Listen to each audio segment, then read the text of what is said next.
Skywatchers Radio. Greetings and salutations, my fellow Skywatchers from all corners of the globe. We're back live on air once again on this beautiful June 25th or 24th, depending on where you are, really, where you might be joining us tonight.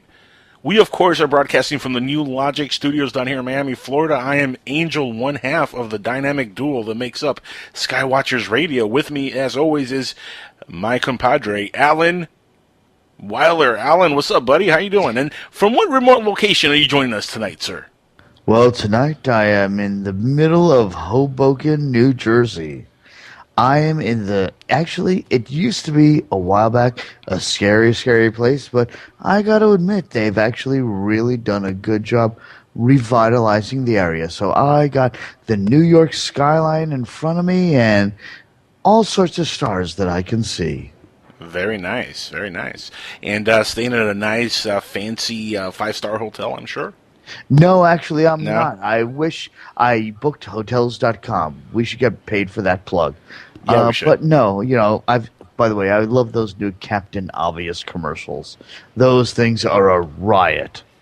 No, I'm actually staying at the company condo that I'm at. Obviously, it's not the New Logic condo, but the company that I contracted with to do a fun project. So I'm here at the company condo, and I'm here just relaxing, even though I have to wake myself up rather early in the morning. Now, until what time, how long are you going to be there? I'm here, actually, I think, till Monday or Tuesday, and Cool. Then I'm going to have some downtime for the holiday weekend, and then I'm going to come back up this way. Very nice. Maybe you'll hit me up when you get back down here. I haven't seen you in a while, man. Yeah, I know. Doing a face-to-face would be good, but my God, you have such a face for radio. Thank you, and so do you, sir. So do you. Now No, you know who doesn't have just a face for radio, but a face for TV. Who? Our guest tonight. True enough, he's been on TV before, and hopefully he will be again. Both him and his lovely wife, Bill and Nancy Birnes, are going to be here with us, folks. That's right, Bill and Nancy Birnes, the host of Future Theater, the other show that airs here on Dark Matter Radio Network that I produce on Monday nights, which now, by the way, starting this week, it's going to be on at 8 p.m. Eastern, so please mark that on your calendar. Everybody out there who is listening in, who are a fan of Bill and Nancy Birnes and who love listening to their Future Theater show, remember, 8 p.m. Eastern. Every Monday on Dark Matter Radio Network and, of course, PSN Radio. And they're going to be with us in the next 24, 25 minutes. Alan, we do have a lot of stuff to go over. We also have open lines if anybody wants to get in on the conversation. I would love to hear from you, so please call in 786-245-8127. And, by the way, you can look us up on Skype, PSN Radio. Look that up. It'll get right to us, and you can Skype right in.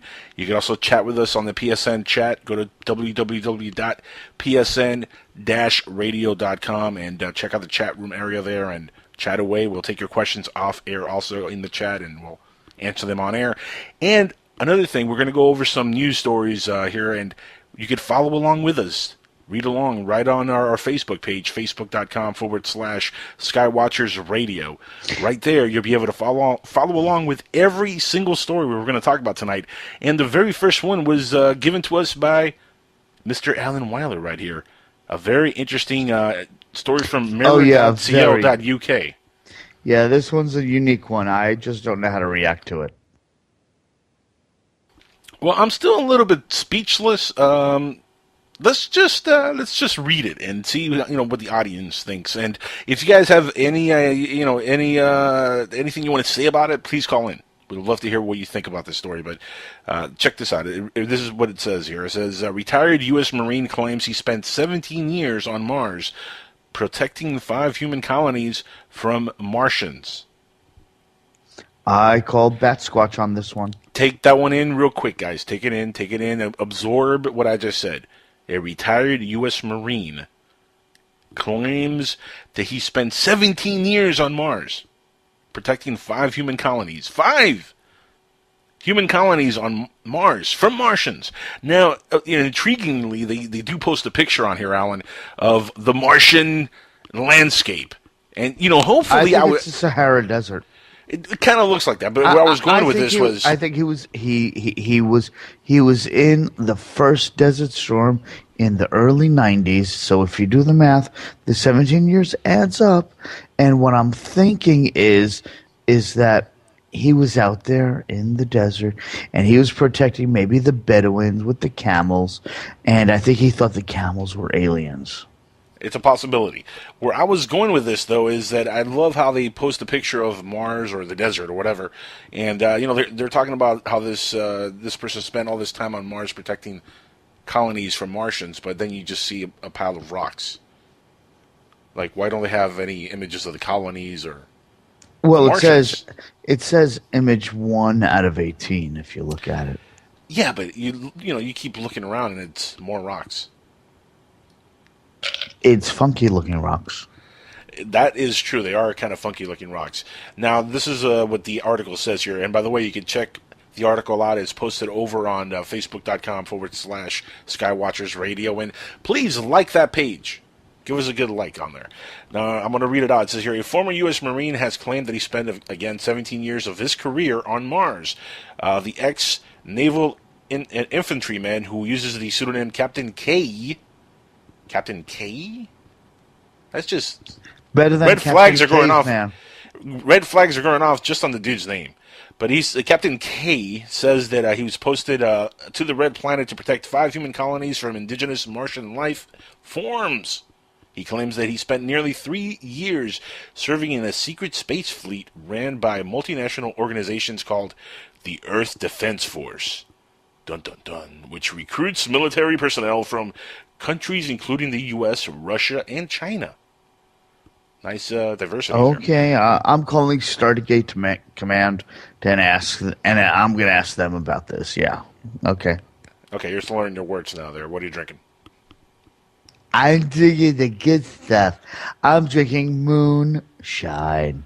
No, I'm just teasing him. No wonder you like UFOs. And it says here in a testimony released to Exo News TV, Captain K said he was trained to fly 3 different types of space fighters and 3 bombers. Of course, that means aliens. He added that training took place on a secret moon called Lunar Operations Command, Saturn's moon Titan, and in deep space. Doesn't say where, it just says deep space. Captain K says he retired after a 20-year tour of duty, describing his retirement ceremony on the moon that he claims was presided over by VIPs, including ex-Defense Secretary Donald Rumsfeld.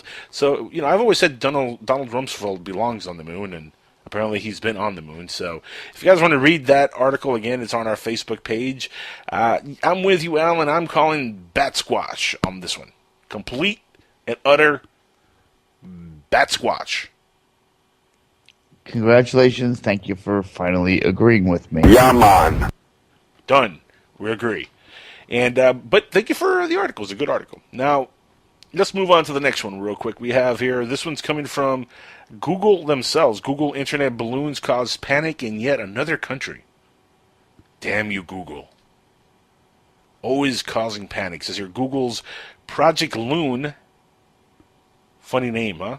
Yeah, whoever Project thought Loon. of that name must have been a genius, let me tell you. Yeah, no kidding. Yeah.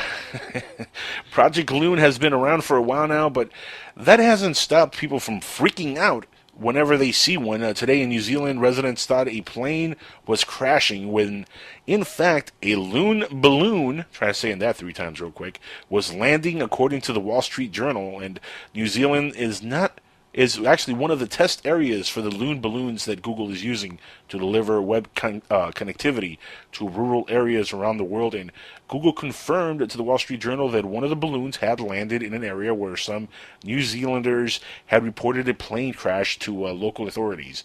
A rescue helicopter was then sent to the site, but instead of finding a plane, it found a balloon. Sounds familiar. Wow. Right? Yep. Slightly. Yeah. This isn't the first time that the loon balloon has been a cause for concern. 2 years ago in Kentucky, residents thought they saw a UFO, and they were like, "Oh my, we saw a UFO. It was in the sky." When in fact, it was nothing but a loon balloon. You're just profiling doing that accent. You should apologize. How many people in Kentucky do sound like that? Really? A lot. Too many, it's true. too many. Exactly. You know it's true. Now, it says here, residents thought that they saw a UFO when in fact it was this loon balloon that had accidentally drifted from California, which that's a long drift from California all the way to Kentucky. The loon balloons are one of Google's moon shoot projects that are part of the Google's somewhat mysterious X research division. Google hopes that the balloons will be able to provide internet connectivity for people around the world who currently don't have access. Who doesn't have access to the internet at this point, really? I mean, You want the list? You want the short list or the big list? I don't want it short or big. But after 1 year, the balloons have been rapidly improving. Google's X, and I know somebody else likes them big, 9-inch, I think. Anyway, Google's X's Astro Teller told Wired, yeah, I'm not going there.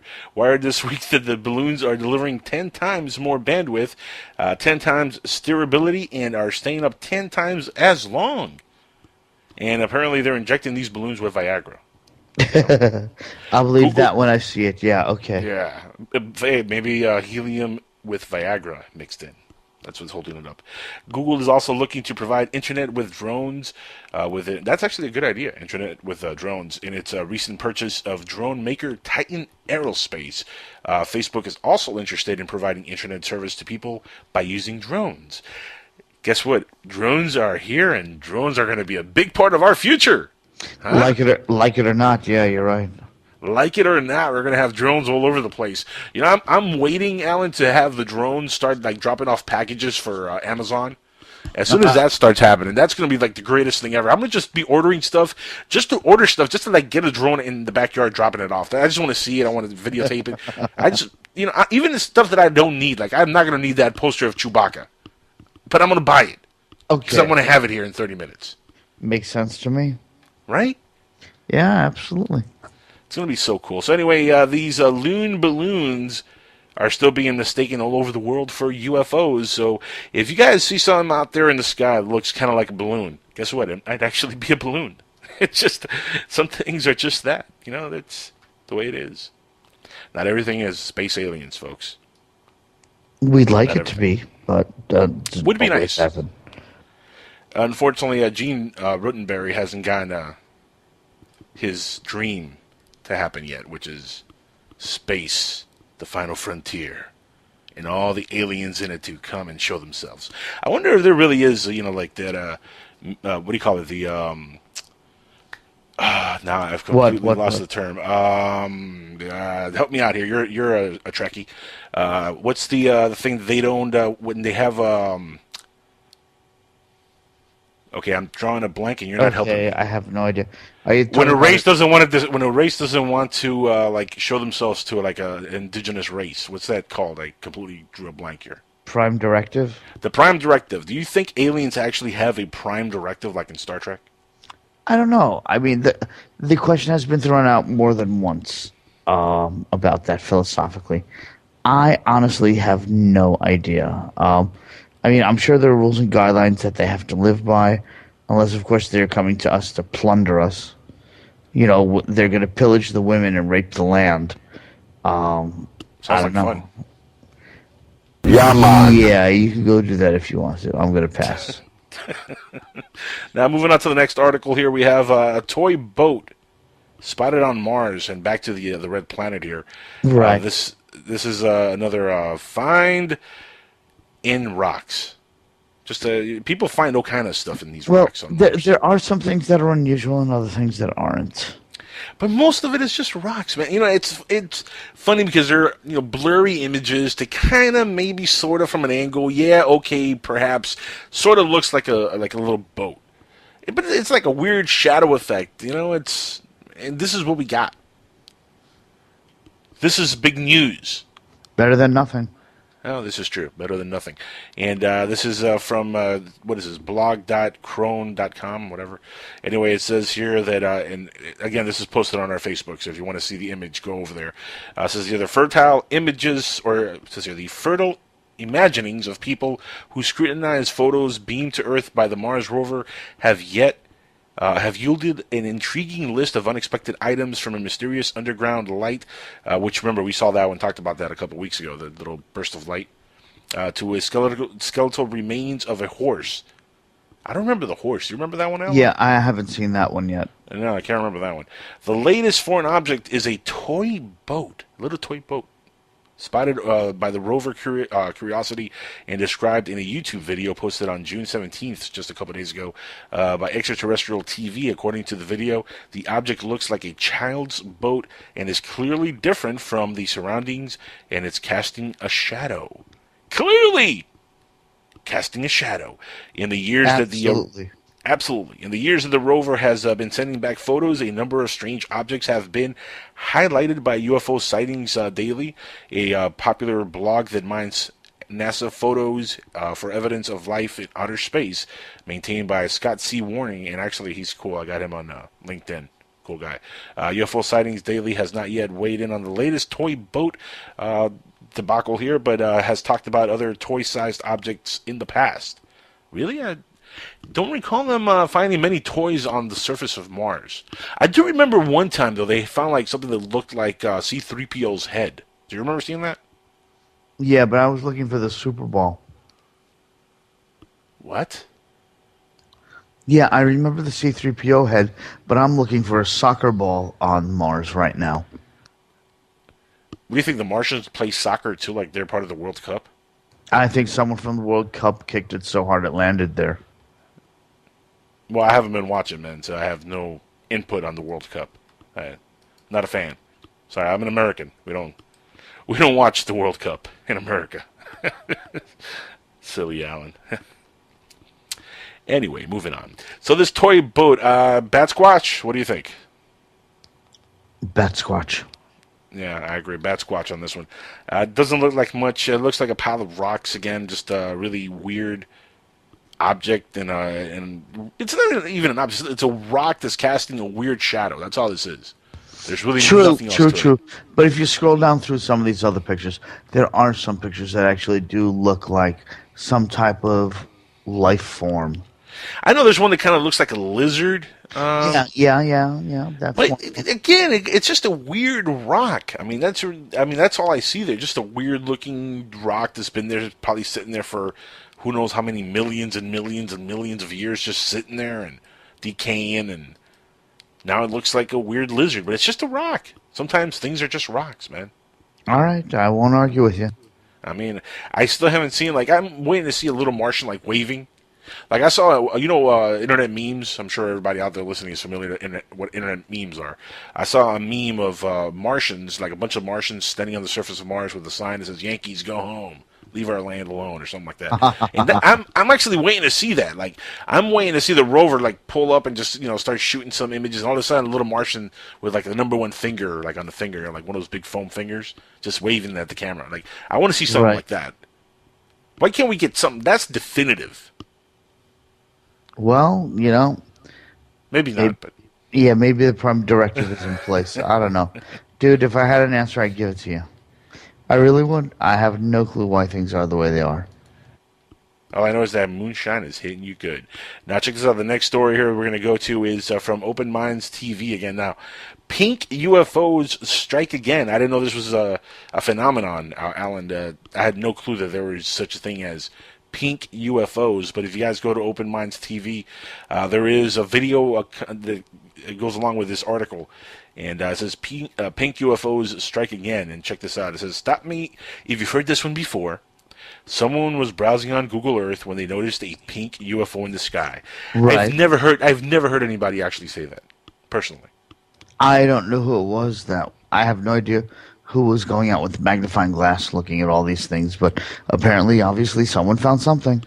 Yeah, and now it says here, this has become a common occurrence in recent years, and this indicates that either Earth is being invaded by stylish extraterrestrials, or more likely an explanation is that people are continue to be fooled by common lens flares. J.J. Abrams. The latest pink UFO sighting was discovered in Trout Creek, Montana, on Google Earth by a guy in Newfoundland, and who then informed the guy in Twain, and then he informed another guy who told another guy, and then they told some roommate, and then they told somebody's cousin, and somehow ended up on Open Minds. Now it says here, are you following all this? because I'm completely lost at this point. But it says here, so here's where the particular pink UFO sighting gets a little more bizarre than others. The Google Earth image apparently shows a carefree alien on the top. And this is where I call bat squatch on this article. Look, this is what I'm talking about when it comes to like blurry images. And you got to really see the video to like get what I'm talking about here. There's this dude, and this is Scott Warning. He's a cool dude. Like I said earlier, I have him on LinkedIn. He's a cool. Right. He's a researcher, and shout outs to him. But he does something that, often, and I've seen a lot of people do this who are researchers in the world of ufology, where they'll take an image and then they'll blow it up and try to see if there's anything else hidden in there. And apparently he found an image on Google Earth of what looks like a pink UFO. So what he did was he blew the thing up. And again, go to our Facebook page. The link is right there. You'll be able to see and follow along here. He blows this thing up, and then on the very top, when it's all super pixelated, you can kind of sort of see what looks like the top of a gray's head or some kind of a being's head or something. And he's saying, see, this is a being with his head sticking out of the UFO looking down on us. Surprise, surprise. It's a blurry image.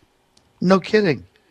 I mean, this is all we have in ufology. It's so sad that anybody will put this kind of effort to this.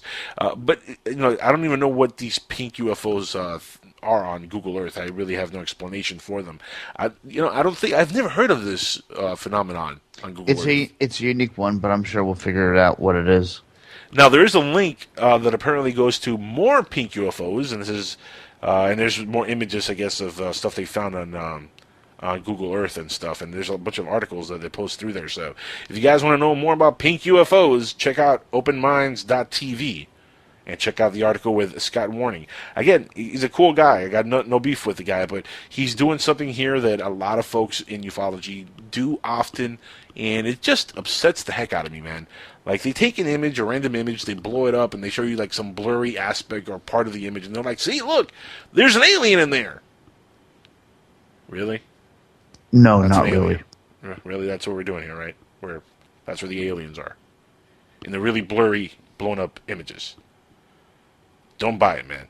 And, again, not trying to hate on the guy. But you are. With him. But I got no beef with his people. But I got beef with what he's doing here. Just saying.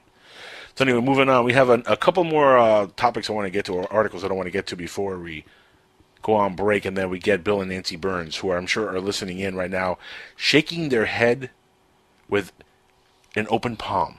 And they're smacking their head with the open palm because they're Probably. like, what the heck are they talking about? What the hell are they babbling about? But check this out, and this is going back to the 70s and 80s, 60s, 70s, and 80s, I guess. Yeah, John Lennon. What do you think? John Lennon, one of the greatest ever musicians, you think? One of them. Yeah, well, it says here, John Lennon's murderer, Mark Chapman, was under the control of aliens, determined to kill the Beatles musician to stop him from spreading messages of peace. Extraterrestrial expert Michael C. Luckman has claimed in an article, as this here, John Lennon's murderer was under the control of dark alien forces determined to eradicate his messages of peace and love. It has been claimed hard here, and he says here that the late Beatles legend was assassinated by Mark Chapman outside of the Dakota Building in New York City in 1980, with a deranged fan blaming the devil for his actions and apparently aliens. Extraterrestrial expert Michael C. Luckman believes that Lennon was at the center of a battle between different species of aliens, which resulted in his death. Luckman, the author of Alien Rock, the Rock and Roll Extraterrestrial Connection, and the forthcoming sequel, Rock Stars, Hollywood and Alien Contacts, Celebrities, Inside Secrets, claims Lennon was regularly sent messages from intergalactic beings to include in his music, with him acting as a vessel for them, something he was able to do because of the way his brain was wired. And at one point, Lennon even had a close encounter of the third kind himself. And I'm sure that probing was... Yeah, man. Okay, if you say so. The veteran UFO researcher also exclusively told Bang Showbiz that this was enabled This actually is what enabled John Lennon to receive musical messages broadcast from space and compose hit songs celebrating peace, love, and freedom. John was the ideal candidate for the alien contact. Much later, he had 2 UFO encounters, Luckman claims, one which may have involved a meeting with 4 little gray aliens at the Dakota apartment. And, of course, back then they were called the Monkeys. That's when they first started. Yeah. Wow. And this happened in the apartment in New York City where he lived with Yoko Ono. Luckman claims that with these messages of peace and love, which led to Chapman, who is still incarcerated, by the way, in prison for shooting the musician, being targeted by rival aliens determined to stop the Gimme Some Truth singer and Imagine singer from spreading his message of love. Why would aliens want to do that? Darn these aliens. Why would they want to kill John Lennon for spreading the message of love?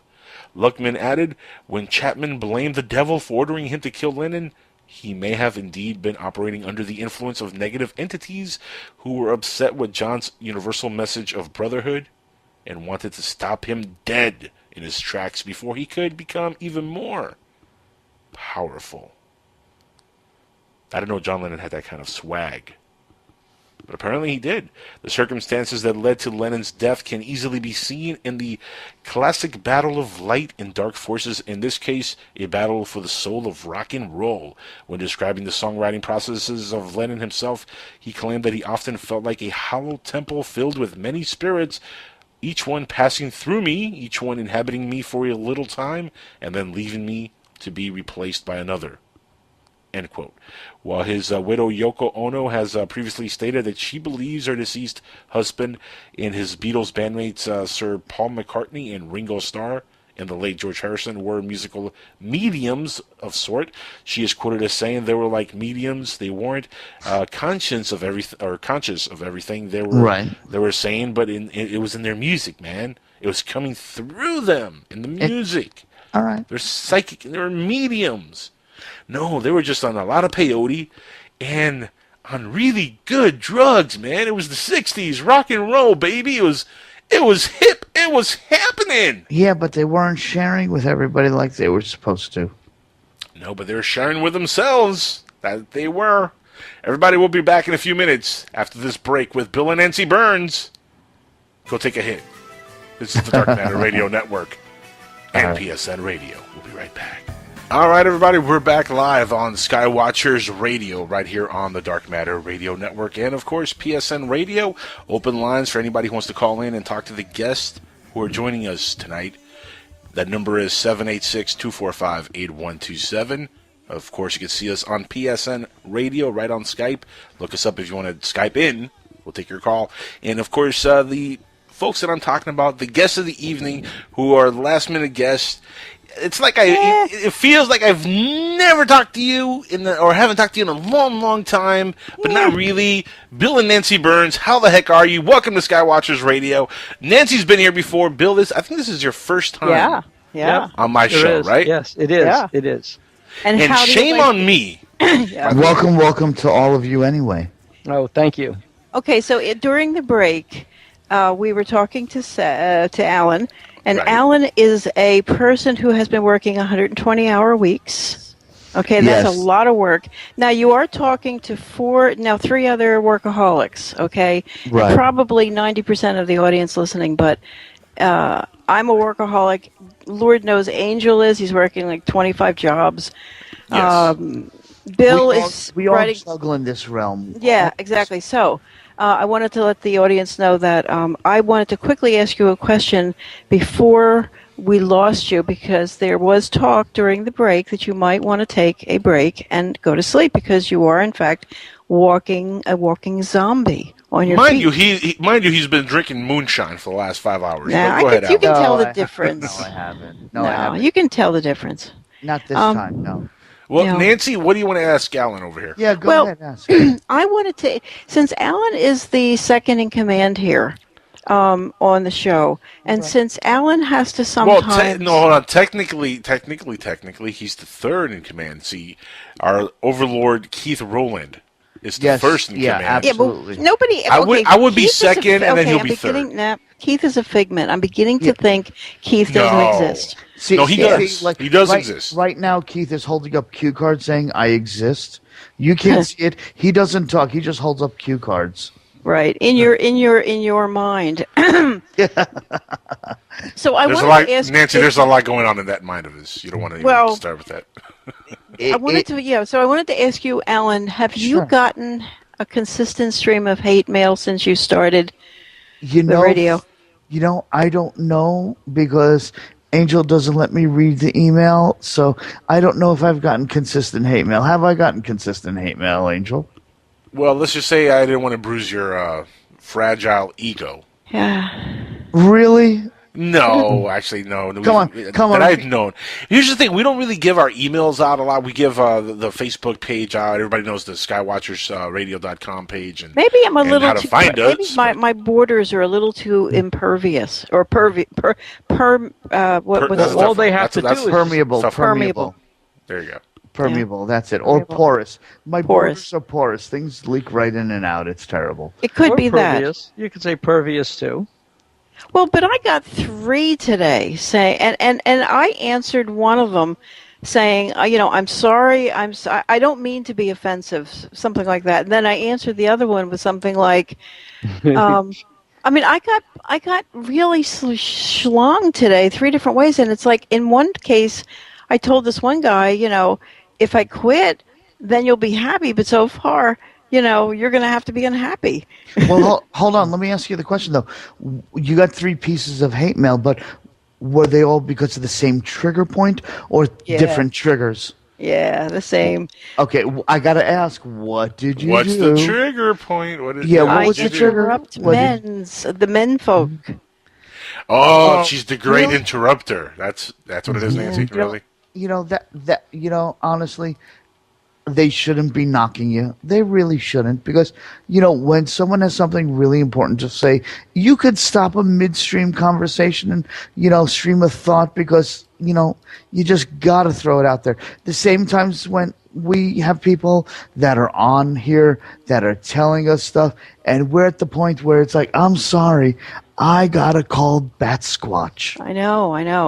And, well, see, that's the thing. We have sometimes I like to let a person dig a hole deeper and deeper and deeper. I have a bunch of different ways. Women do that, by the way. Why do women do that? Well, see, that's the thing. I think there's a couple That things. is so wrong of you women. Okay, and for anybody listening who agrees with these kinds of people who are good enough to write, at least, and they go into the discus on futuretheater.com and they put this stuff. But for folks who want to hear just Bill, there's a little series about a year ago, thereabouts, a year and a half ago, where Bill did the show all by himself for 3 months. So dive in. Enjoy. By the way, what part of the country are you guys in? Oh, that's right where you are. And that was the other thing. When you first came on this morning, I thought perhaps you sounded like you had a cold. My daughter and her husband lived right in Jersey City, right next to where you are. Oh, it's very urbanized now. Oh, yeah. I used to live in New York about 20 years ago. I lived in the city and in Queens. Whereabouts? I lived in Midtown, and I lived in Kew Garden Hills and Rego Park when I was younger. Wow. And so did you go to Paul Bowden High School? No. I got kicked out of my high school. That's a whole nother story. Wow. Okay. Really? Yeah. He was a rebel without a clue. No, but okay, so you have to tell us how do you get kicked out of high school? Yeah, I'm intrigued. Of course, we're here to interview. Hills too. I mean, I can't believe that. We're here to interview Bill and Nancy, but I want to hear this story. So actually, right. Yeah. Yeah. And I should tell the story. And I should tell the story. I'm from the other side of the lake in Forest Hills. So yeah, I sort of got caught sleeping with the rabbi's daughter. No. Yeah. Yeah. It was. Knowing you, I believe it. Yeah. Yeah. Wow. How old was this girl? The right age for me at the time. Okay. Was it true love? Good answer. Yeah, but the joke, falling out of love is just as easy as falling in love. Yeah. That's romantic though. And you got so what? It's a what good grade thing rabbis did you, don't excommunicate their flock. But Alan, did you complete high school? Yeah, kind of, sort of, yeah. Wow. I scored. I got kicked out. That wasn't the real trigger, as we're saying. When I got caught, he pretty much called me out in the middle of class as a gigolo. At which point, I turned around and said to him, "But Rabbi, I didn't charge." And that's what really got me kicked out. Well, how tall or short are you? Depending on how well I slept, about 5'6", 5'7". Okay, so you're a short guy. I'll admit I'm altitudinally challenged. But you're probably really cute, right? I've got I like the way Angel says I have a face for radio. But I have a feeling you have hair. Actually, I'm going to mute myself for a second. Yeah, man. He must be laughing his brains out right now. Actually, I do. This is all bald radio. Yeah, this is all bald radio. Oh wow. No. When I was younger, yeah, I had a nice thick head of hair, and I was I had my share of girls and women in my life, and you did it your way. I didn't get into. Well, I got into a lot of trouble because, it's like I was the cool Jew. So I grew up in a Orthodox community or modern Orthodox community, but because of my upbringing, I also blended into the secular world as well as the religious world. So it's like staying alive for Jewish boys. Yeah, I am not. He was the John Travolta of his neighborhood. Yeah, he was. That was a great movie, by the way, guys. Unfortunately, that sounds a little bit accurate, except for wearing the white spandex. No, anything but that. No, not that white leisure suit. Well, did you ever read or hear about the novel Portnoy's Complaint when you were growing up? No, actually, I haven't. You're way too young. No. You should really look into if you ever have Netflix. Do you ever do Netflix? Sure, of course, yeah. Type of old movies. And nowadays, I'm learning about a whole new thing that might. I've never done torrents, and I know they're. I guess are they 100% illegal? Huh? Nancy, it's illegal, but they're awesome. No. It's not illegal. It depends on what it is. Well, yeah, if you're doing movies and the stuff torrent like that, technology is not illegal. Not illegal. Okay, that's true. Yeah, some of the movies that are posted on torrents are illegal, but if you go to, let's say, for example, EZTV.it, you could get every TV show that has aired for the past 10 plus years. You are able to download because you missed the episode, which is 100% legal because it was aired on public TV. So EZTV. What? IT. I mean, I just finished watching Defiance. I don't know if you're following that or not. I don't know if you does it take it's kind of like I'm taking baby steps, but because we had to we've had to try to extricate ourselves from Comcast. Oh, just a little bit, not a lot, because they're still our provider for internet. But do you guys, either of you, know if there are other providers for internet, or just Comcast just blanket the area? There are other providers, but most of them are not as good, unfortunately, when it comes to speed. Nancy, what part of the country are you in? Where are you guys? Unless you want to spend a lot of money, Nancy. We're in a special spot, and Bill can tell you we can't get Verizon service, for example, where we are. Wow, really? Because Verizon covers most of the country. I know it does, but the place where that main switchboard from where all these lines diverge, that switchboard is too far away for the signal to reach us. Your demarcation point is beyond 2 miles, right? And you have signal degradation. Yeah, I understand. You might have to go with your local telephone network for what's their version of tripled up DSL. Right. If that's the only other option that you have. Right. So anyway, I simply wow. Yeah.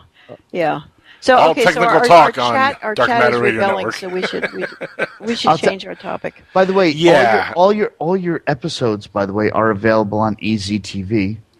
Oh, good. You know, and people download it. That's the beautiful part about it. Yeah. And so I'm just starting to learn how insidious it is when there are monopolies, as in Comcast. And so I had to research this thing called VPN, Virtual Private Network. Right. Okay, have you ever heard of that? Yes, I have actually. Yep. Yeah. Okay, so that's where I am, and I have a feeling once I perfect that, there's a whole world opens up.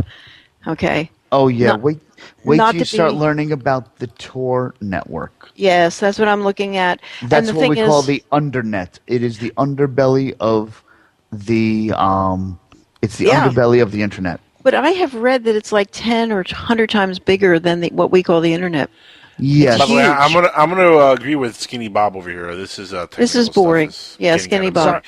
And there's a question in the chat room here that I actually just want to jump into because it's actually a good question by Skinny Bob.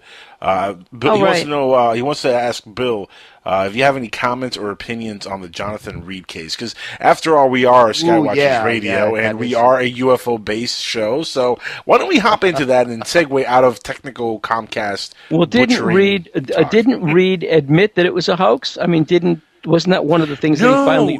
He's still. In fact, he was on some radio show recently, and he's still talking about Really? it like it's a real thing. Yeah. Well, now here's the thing I want to ask all three of you guys. I'll ask the question, and you three can answer. What keeps you in this field as more and more of these hoaxes just pile up? Well, Nancy, let me start off with asking you a question in rebuttal to before I answer that question. Yeah. You had a gentleman on yesterday on Future Theater by the name of James Gilliland. How do you pronounce that last name? Gilliland. That's right, that guy. Fine gentleman, a very nice guy. Enjoyed his conversation immensely, but kind of a weird story. The Gilliland Ranch. Tell folks a little bit about what happened. Well, let me yesterday tell with you him on why the show. I think he's a valuable guest and a valuable guest or a member of the UFO community until such time as he is officially debunked. And I believe that Rich Giordano might have been a potential debunker because he Skyped me this morning and said, I really, really think I've exposed this guy. But that's beside the point. I'd have to see what Rich has. But there's something weird going on in which people from all around the world go to his space, wherever it is, his ranch, his retreat, and they seem to see weird stuff and feel very transformed. And Rich said if you get a hold of a satellite, you can get a satellite schedule, and you could basically hoax. Remember, hoax actually, your way. we were talking about that on chat yesterday when you guys were on the air, and I mentioned that that's probably what's going on. I use different language, but I don't want to use that on the air. But that's what a lot of these folks do. And look, the reason I brought him up is because we got into conversation of other folks in ufology, and I find it funny, Nancy. Going into your question, I find it funny how a lot of the folks in ufology are very volatile, and are usually at war with each other. Like, we have James over here who's at war with, Stephen Greer. He's at war with Michael Horn, and of course, or Michael the Martian. You have no idea. We've been in another 10 years on top of your 10 years. Yeah. I think. Well, I haven't hit 10 years yet. Not on this. Okay. It's really yes. easy to rattle someone's cage in this community. Yeah. Well, yeah. Yeah, and also everything depends on how you come into the community. I predict if you come in trying to keep, like you've got your hat in your hand and you're being very polite and you try really, I think there's ways not to offend people, and you can come in and maybe have an easier time of it. But right now there are people who are very anti-Richard Dolan, for example. Nobody has an easy time of it. Angel has had his share of people yelling at him. Of course. Alan, and that's why I was wondering, Alan, you seem a little bit immune to it, and yet you're still interested in the topic. Alan doesn't really get into it as deep as I've gotten into it, because he's really just started off his broadcasting career on this show. He hasn't been doing this for a while. I've been in the community for and a Trekkie, of course. while.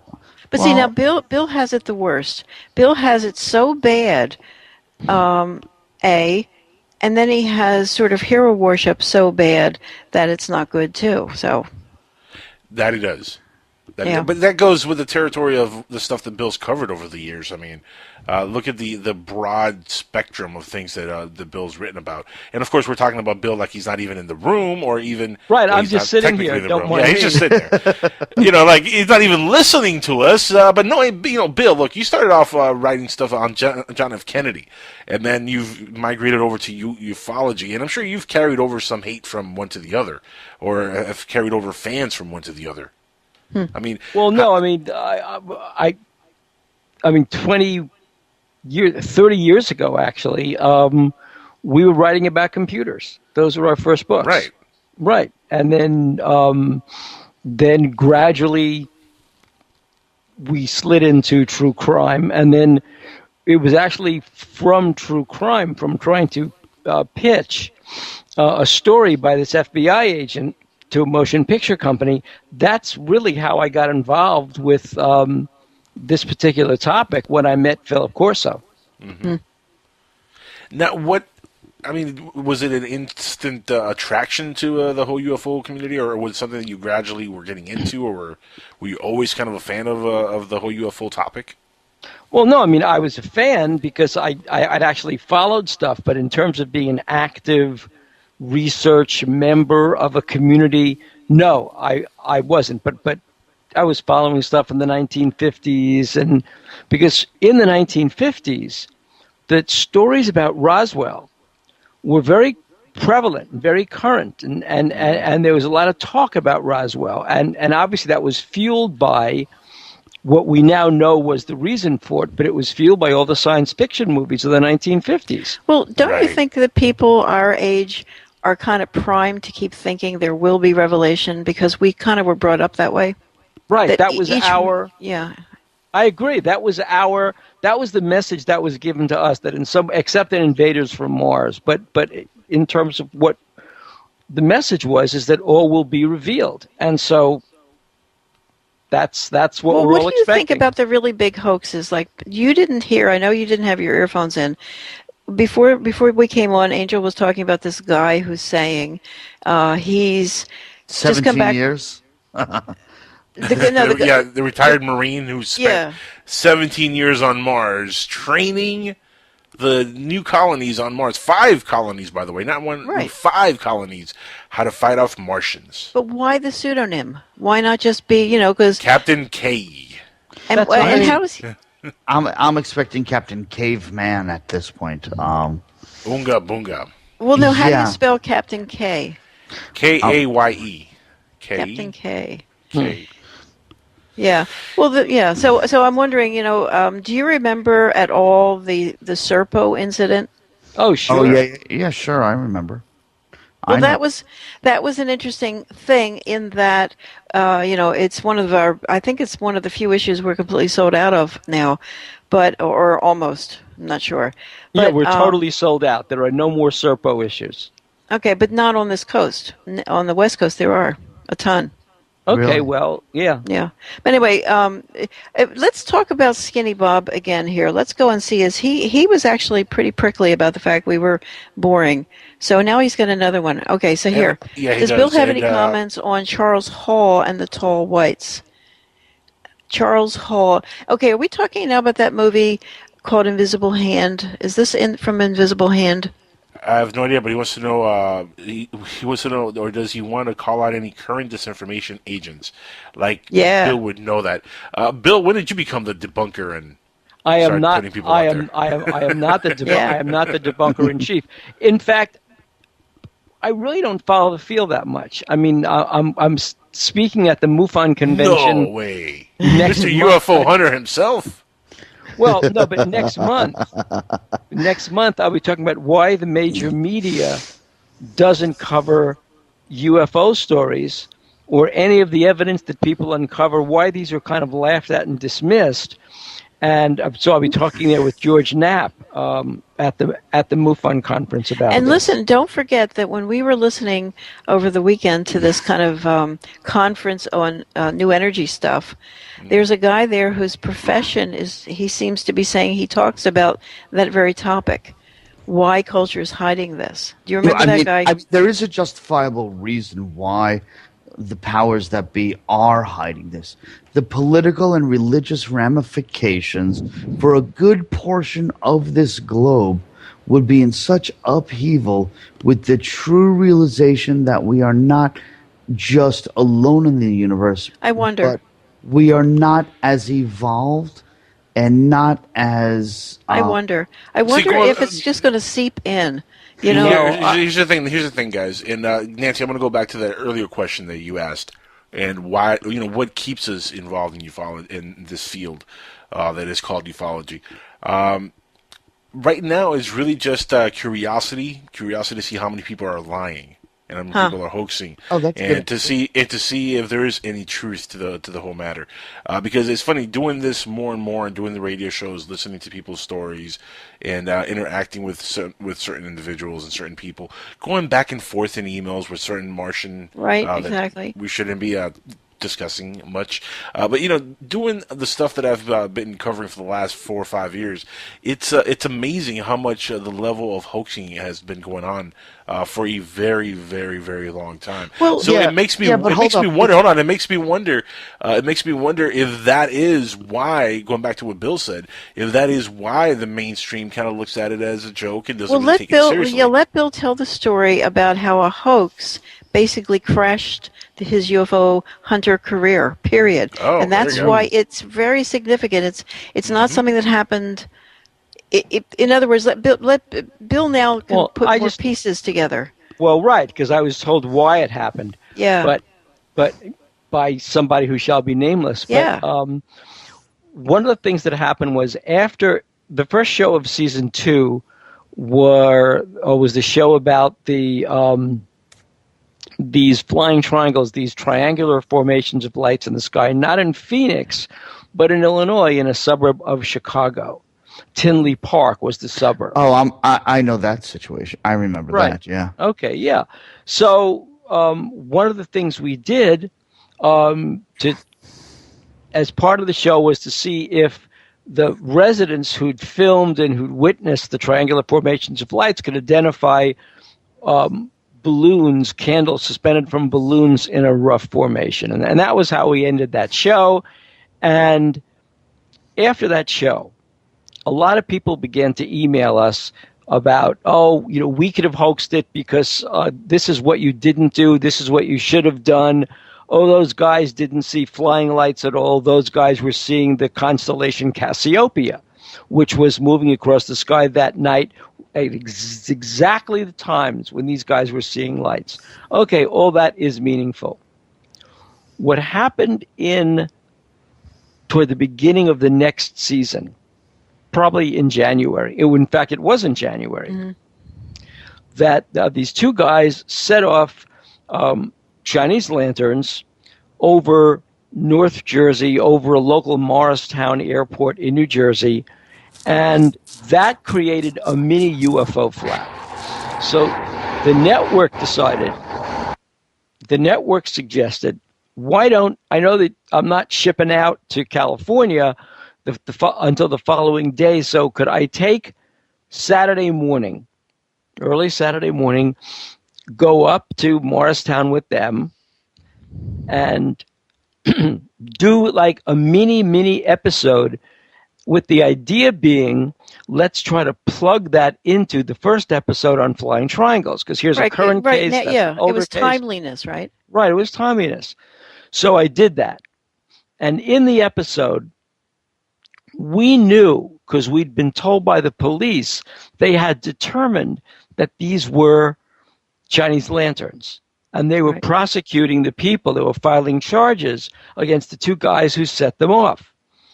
Now, so we knew that. So the conceit of that setup was, this was my idea, we were going to plug the scientific analysis of the DVD that we got from this retired pilot up there who took a video of these things. We were going to have Terrence Masson analyze that alongside with other footage from Mark Olson up in Sonora, California. And the point was, yes, these are indeed flares. That was the point of that first episode. No, okay. Instead, what happened was there was a whole bunch of, they were using different cameras. The settings were all wrong. Okay. So we didn't. This is when you were filming like this pre-season Right. When I went right. thing. So we couldn't cut it. It was like a pickup reel or something. Right. So instead, the network did another episode that I suggested, which became the television show Ancient Aliens. But so that particular episode, as Nancy said, that became kind of a setup for the season, and it was never an episode. After these guys did their prank, they went to the Newark Star-Ledger, and they said at first they claimed that this sighting that the news had talked about, that they were the ones that did it and that they should be interviewed. But they gave false names to MUFON. MUFON ran the IP addresses and realized these guys were hoaxing. We also knew that when we were filming this. So we knew this thing was a hoax. Well, but that episode never came to be. When these guys released their video, they went to the Newark Star-Ledger. There was a big flap. The network got very concerned. And so it was a hoax of a hoax. Nobody was hoaxed by this thing. This was supposed to go into an episode. Who do you think encouraged these kids to do this? Well, they weren't kids. They were adults. And because I spoke to them, and the story that I got from a person who crossed our path, who knew all about this, and who crossed our path on Long Island, said that the standard way to do things like this is that you chat up guys that are cut out. So he's not a person from an intelligence agency, but he is a cooperating individual with that intelligence agency. You're talking about the people who did the balloons. Yeah, somebody got to them and said, listen, why don't you guys do this? You guys should just do this. This would be great. And then they were used like patsies almost. And they no, but it's also an easy way to make money and to kind of work for your government. It's not a bad thing. Yeah. You know? Well, anyway, that was his explanation. It would seem to me. What had happened. Do you think this was, do you think you were set up in a way? Yeah. Well, of course. That was the whole point of this because thing. the whole thing was, after that happened, it was like poisoning the water. The show was just due to come on its third season, and there became a swell. And this is, I guess this is what I'm still reacting to when I get bad email. There was just such a swell of hatred that was so far out of proportion. Which was weird, because let me tell you, Bill, for a long time, I mean, everybody that I knew who was into the subject, who knew who you were, I mean, completely thought you were legit and loved, watching you on TV and loved the show. And I mean, we talked about it on radio a lot with the ex-co-host that should not be mentioned. Right, but see, the thing is, you're all real. I mean, you're a real investigator in a real setting and so forth like God that. bless you, Nancy, I think for saying that. Well, we're talking about trolls. I think we're talking about people who make a living helping shape the narrative, if I can put it that way. And of course, our Martian friend is a troll of the first degree, I'm sure. He is just a OCD. I would assume. Weirdo. I don't know. Yeah, there's so much There's so much weirdness going on with that guy. But it's funny that they would target you, though, Bill. I mean, that's odd, especially when the subject. It's not like they've completely removed this kind of show from TV. No, but yes, UFO Hunters got removed, but Ancient Aliens is still on. Here's still being here's what's been removed. Bill can tell you, but that show did, even though it was stupid sometimes, the investigation, oftentimes, they didn't listen to anybody after a while. They started out being very friendly and listening to people in the field, experts in the field, so to speak. Eventually, they kind of went their own way and figured they knew everything. And so it was a rocky road, this thing called research, but it was so real. And I have already been through it with the Eckers and the magazine. It's sort of the same way. Just like now, we're all new on a new network. And so eventually, as we get bigger, more and more people will try to, just make you feel bad, I think. Like, go away, because some of us are sniffing around the truth, I think. I really think that. That's really been my whole goal, is sniffing around the truth. That's exactly what it is, just trying to find out what the truth is. Which, Bill, going through that kind of dilemma with the show, what keeps you going? Well, first of all, the books that the two books that I've done recently about the show, they're done. I mean, so the things that I'm doing now are like I'm writing the manuscript for the Mickey Rooney biography we're doing. So I'm doing that. A couple of months ago, Hearts of Darkness, which was about school shootings, and it's a psychological study of what's behind all this epidemic. That came out, actually last month. And then before that was another book on PTSD and traumatic brain injury and the military. And then before that was Dr. Feelgood. So that's what I'm working on. So I'm not really writing books about UFOs, investigating cases. Well, here's the thing. By the way, the Dr. Feelgood, by the way, that's the John F. Kennedy stuff I was alluding to earlier. That's, but that was just that was a book that came out last year. That was recent. Yeah. Well, but before that. Yeah. Anyway, go ahead. No, go ahead. And no, I just thought that's why she gets those emails. Don't be inhibited. I can't bear the sound of my own voice interrupting and stuff. But here's the thing: it's half my show when we do feature theater. That's the part I don't get. How can I interrupt if it's half my show?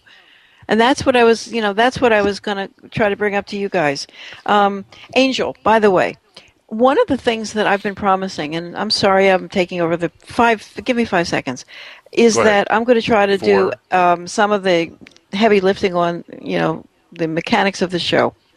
But no more technical talk on air, though. No, but this is not technical. This is a little preface to say, no matter what, I would like you to still be part of the show as a verbal person. You know what I mean? If it's all like there's no dials to turn, how will you be part of the show? Well, we'll figure that out when we get to that road. Don't worry about that for now. Let's not talk about technical stuff and no, it's not technical. Your voice in the show has become, I think, quite important. As you can see, we're a smooth running team here. Indeed. Yeah. So ask Bill. Indeed, Bill. What do you think? About what? Exactly. That's what I'm talking about. See? Yeah. He's following right along. Okay, Charles Hall. Now, Charles Hall, according to one of the questions here, he has a millennial hospitality book series describing his encounters with a race of human-like extraterrestrials, the tall whites. And he was part of he was a military man, etc. What do you guys think about their good aliens and their space brothers? There's absolutely no way to confirm objectively any of those stories. Anything. They're stories.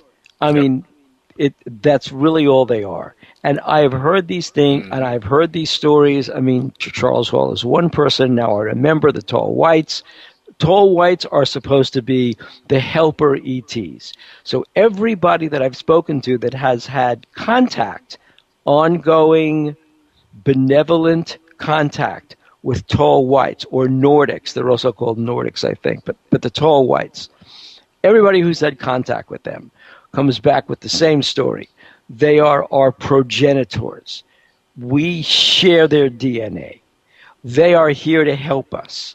They are here to keep our planet alive. Well, here's the thing that the UFO field can feel like a dead end, which is why I keep harping on this conference, this energy conference, because Dolan's talk, he's a UFO guy, Dolan's talk fit in like a glove to this whole new audience that I believe would love every show we all do, because we almost always get to the same thing. So if you've got a nutty case in UFOs talking about tall whites, or you even start with the first one who was considered a nut, and that was Adamski.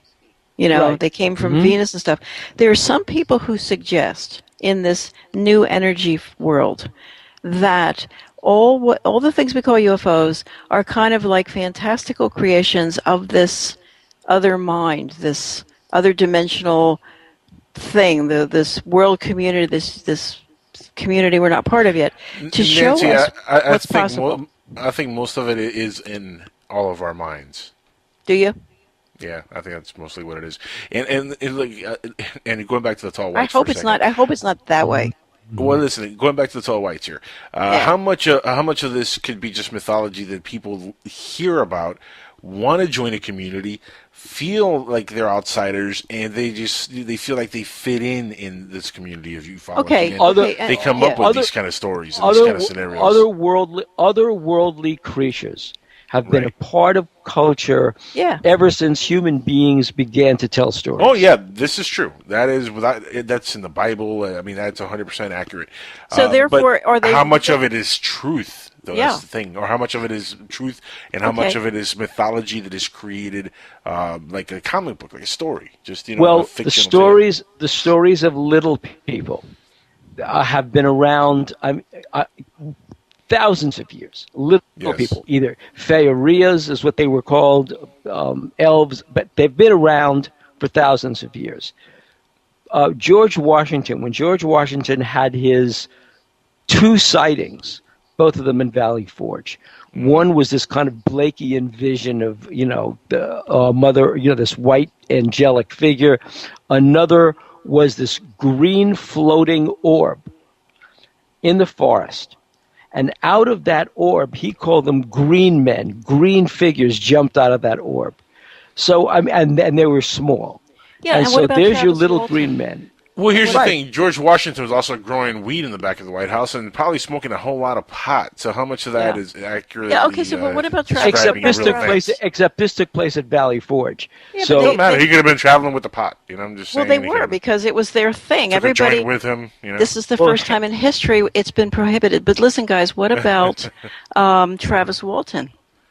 See, that right there, that's a case I believe. See, and not because I've interviewed Travis and I got to talk to the guy, but because of the surrounding circumstances in his case. The fact that there was federal people involved looking for him. There was a manhunt looking for him. They couldn't find this guy anywhere. Same thing with Whitley Strieber. I would hate to,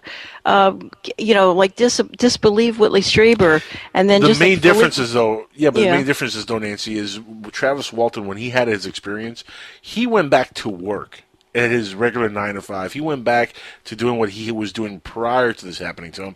He retired working at that same company. Yeah, he wrote a book. Yeah, he made a couple bucks on the book in the 80s and the early 90s. They made a movie, which was pretty good, but it kind of sucks because they fictionalized most of it. And even he says that he's not happy with the movie. But this is not a guy who tried to create a cult around what happened to him. True. And that happens a lot with a lot of the folks in ufology today. Whitley Strieber, I would hate to think that he is faking any of the stuff that he's well, here's the thing. He has but an he is a interest- fiction writer, though. That's Right. another thing. And he like Linda Moulton Howe have a very tight grip on a good sized community that you pay to join, right? Right. And and so they get very prickly if you get and that's I've talked to Whitley and I think, my goodness, I don't know, I think he's on the level. I really do. So do it's- I. I mean, yeah. I do not doubt anything he said. I think. You could be a fiction writer, and when you are a fiction writer, you occasionally will go into the zone. Everybody has a calling, and when they're doing whatever it is that they're put here to do, they're in the zone. Yeah, but And here's the so, thing. Here's the thing, Nancy. We're talking about a person again who is a fiction writer. Yeah. No different than L. Ron Hubbard, Right. and he But created his Whitley own Strieber religion. is not making a religion. He's charging for a website, but Yeah. Well, that's it. I mean, he's that's- telling a story, and he's making money from I guess his radio show and his website. So this is Nothing wrong with that. I mean, nothing wrong Right. for making money from your radio show. There's nothing wrong with that. Yeah, there's but look, no- Whitley Strieber is one of the to me anyway. His story, while is it's a great book, and the Communion story, the movie was great with Christopher Walken, great movie. But it's really a small sack of potatoes compared to everything else that's been going on in the world of ufology. Compared to again the one-armed bandit over in Europe. Well, actually, we all came into ufology when it was at its dying end of ufology. When it kind of is, yeah. Yeah, when the 50s were here, the 50s and the early 60s, when people, old guys now who are still around, it was, I'm telling you could have a conference and you would make a fortune just because it was so popular. And it became less and less popular. As each of us entered the field, it was less and less popular. But when Whitley did his thing, when he did Communion, this was back when books were still really important, he and his wife, Anne, had such a deluge of mail that's how they started this whole foundation or whatever. Everything came from the fact because it hit a nerve. Huh? It hit a nerve. It hit a nerve with people that's who what were I'm saying. interested. It hit a nerve with everybody who was interested in the subject. Maybe some people that read the book and could maybe relate to it because they were abducted, and some of them might have actual genuine. No, abductions. he's a good storyteller, and in fact, He is. It Excellent has such a storyteller. ring of truth. But so is Stephen King, an excellent storyteller. Yes. And so that's. But do we crucify him, though, because he was a fiction writer? Say, well, because you wrote fiction, you could not have gone and experienced this yourself. But see, here's the thing: Bill can write books on all these other topics. But as long as they're still running UFO Hunters, people are going to ask him questions. Right. And every time you turn around outside of the UFO field, as I said, we're doing this health book on this diet. I'm running into, time and time again, another person I was following for the diet is suddenly talking about seeing, again, the tall whites in this case. That's why I thought it was weird. That it's a woman who's, so many weird fields are leading back to this. I don't think any of us can ever really get out. I haven't No, heard I don't much think of, so on either. the tall whites. I haven't really heard a whole lot of Me either. on the tall whites in recent months. But I'm gonna have to do a little more research on the tall whites. But how much of it? How much do you guys follow like the new agey stuff, like the Indigos and Star Seed, Star Child, and all that stuff? Star Children and Indigos and Crystal Children. Yeah, all that. These were stories in the dating all the way Magazine. back to the 80s, right? Yeah. We had stories in the magazine about this, about Indigos and Star Children.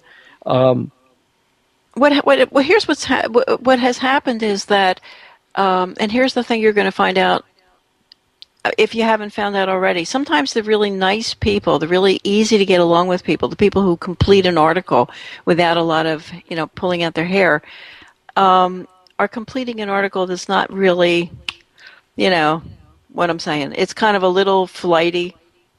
So you put it in the magazine because you've got to fill the space.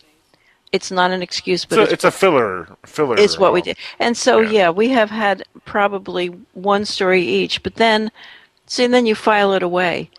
But here's the thing. Well, I don't think the two come together, but there seems to be definitive proof that lots of famous inventions have been squashed, starting with Tesla. Yeah, well, yeah. So there's Tesla something. was butchered by the government. What happened with Tesla was laughable. No, but Bill knows the actual story. No, about, I know the story, but Yeah. in fact, we had an interview with Tesla's granddaughter in the magazine years ago. She was beautiful. Yeah, she was beautiful. But the real story is that he wasn't really butchered. Tesla.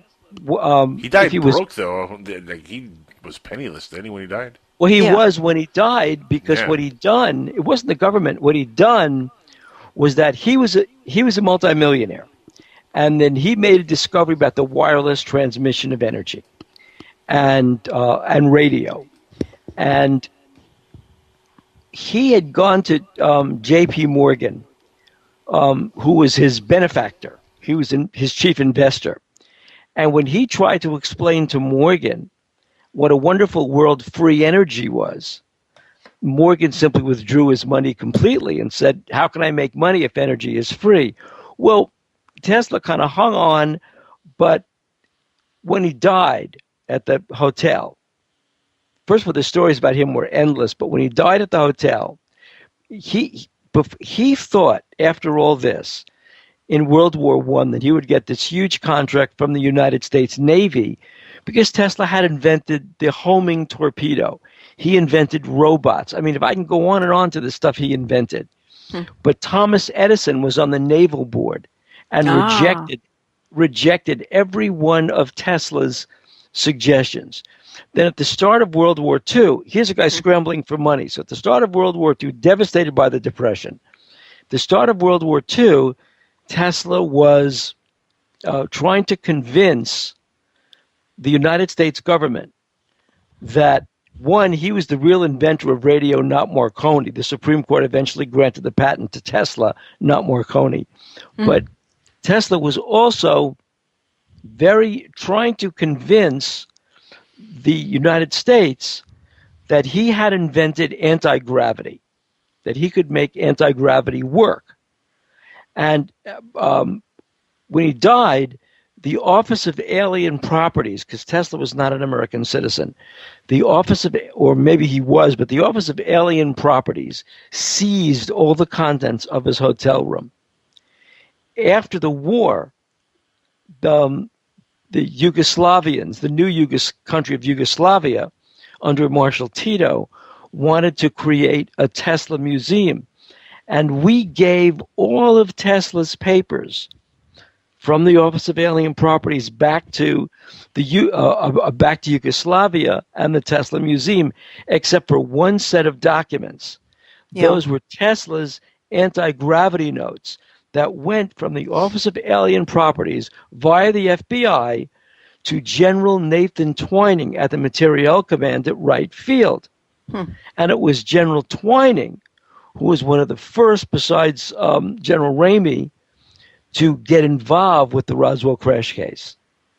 Wow. So this goes all the way back to Tesla, the whole Roswell case. Yeah. Oh, that's incredible. Yeah, Go back to my question, though, about the star children and indigos. How does that connect to a Tesla? The star children and the indigos and all that stuff, and those two things in particular, I think are really great gimmicks to get. That's what I was going with. Feel good about themselves. That's why I brought it up. Yeah, that's why I brought it up, because I was going back to the whole hoaxing. And then we just got sidetracked with Tesla, we've been hoaxed. It's fascinating in itself. Well, we've been hoaxed as a magazine. We've been hoaxed. There's a cover story we have with a woman who said she was abducted, and they took us out for a skywatch. And in fact, that's the one and only time in my life I ever really saw, maybe satellites. Who knows? There was a lot of pendulum going on. Pendulums over car hoods, and they were trying to call things down. But I think mostly, I've never seen ever any indication that any of that's true, ever. It's always... Nancy, the object, did you see, was it moving, and then did it make some kind of a weird movement in the sky and then shine the bright light? A bunch of them formed into a really good-sized cross. Okay, and did they shine any bright lights, like just sporadically, and then just stop? Just when the cross got made, it kind of got very bright. It was so obvious that you say to yourself, but I think to myself, couldn't it be lasers somehow? Oh, well, maybe. I don't think so. Somebody in a car with lasers that you don't even know is there, like parked down the mountain a bit? I don't think so. I mean, that was too high up for lasers, and even though lasers have a long beam, they have to hit something. They don't just play in the sky. You've got to have something that the lasers hit to make... See, here's the thing. Because the government has gone to so much trouble to block this topic out of the media, to completely black it out, that's the biggest clue of all. I mean, if there were nothing, the media would be eating into this the way they eat into the superstructure of our underbridges of the country. Media looks into everything except this. Right, because the government has so effectively marginalized it since the Which since means the late it's not in 1940s. everybody's mind. I mean, forget. Well, it's not Exactly. only that they've marginalized it; it's also, I think, a lot of the disinformation stuff that's happened, a lot of the hoaxing is it's done by the government itself. Yeah. Well, no, but the big no. The Corso big thing said the is- government doesn't have to do much. That there's so many people. Not anymore. Yeah, so many people Yeah. are not just doing it themselves. But I think Yeah. at Right. first a lot of it was government mandated disinformation and hoaxing and stuff. And then of course people just monkey see, monkey do. They got on the bandwagon and people thought they saw that they can make some money off of this, and now you have cults sprouting all over the place. Because look, ufology in a way it is a religion, kind of is its own cult in itself with little sectors in it. Sort of. I mean, Sort but of, right. It's but what it it's can becoming. It's becoming a religion, though, Nancy. It really well, how has. many the last how 20, many 30 years. MUFON meetings have you gone to, or conferences have you gone to? How many times have you mixed in with the UFO people?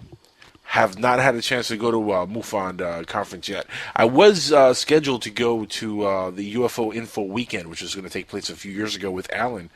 Here he was supervising the whole thing, and it fell apart last minute.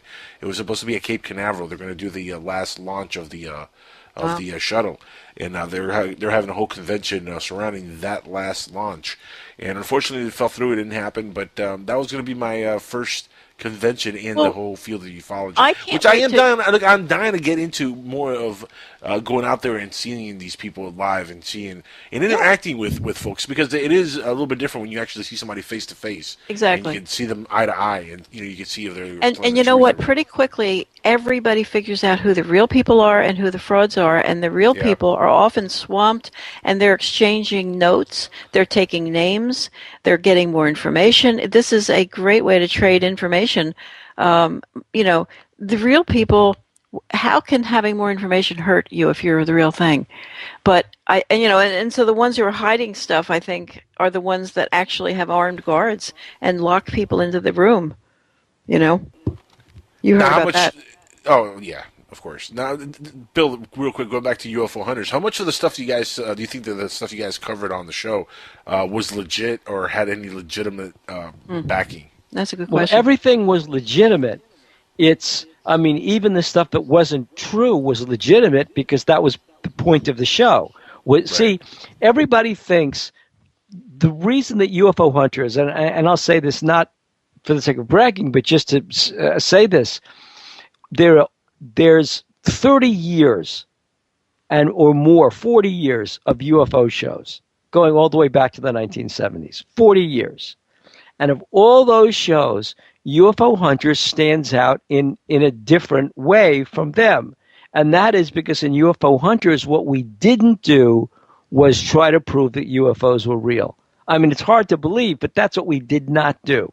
There was no attempt to prove it. There was no attempt to argue the case for UFOs, only to argue the case for evidence that couldn't be explained. See, we went in the opposite direction. This is why none of the shows, well, some shows will do this, but we went in the opposite direction from UFO shows. Most UFO but you shows... you made people mad because you didn't, definitively solve a problem like CSI. We didn't definitively solve a problem. The whole point was to definitively solve what debunkers were saying. The model for the show, at least to my mind, besides Sherlock Holmes, that was my model for investigation, was A Study in Scarlet by Arthur Conan Doyle. But the model for the show was a show all the way back in the 1950s, starring John Newland. It was called One Step Beyond. Yeah. And in One Angel, Step have you ever Beyond, seen that one? No, I have not. You can find it look on. it up. You can I'm gonna find put it that on my bucket list. Yeah, Oh, yeah. Find it on YouTube. Just for the music.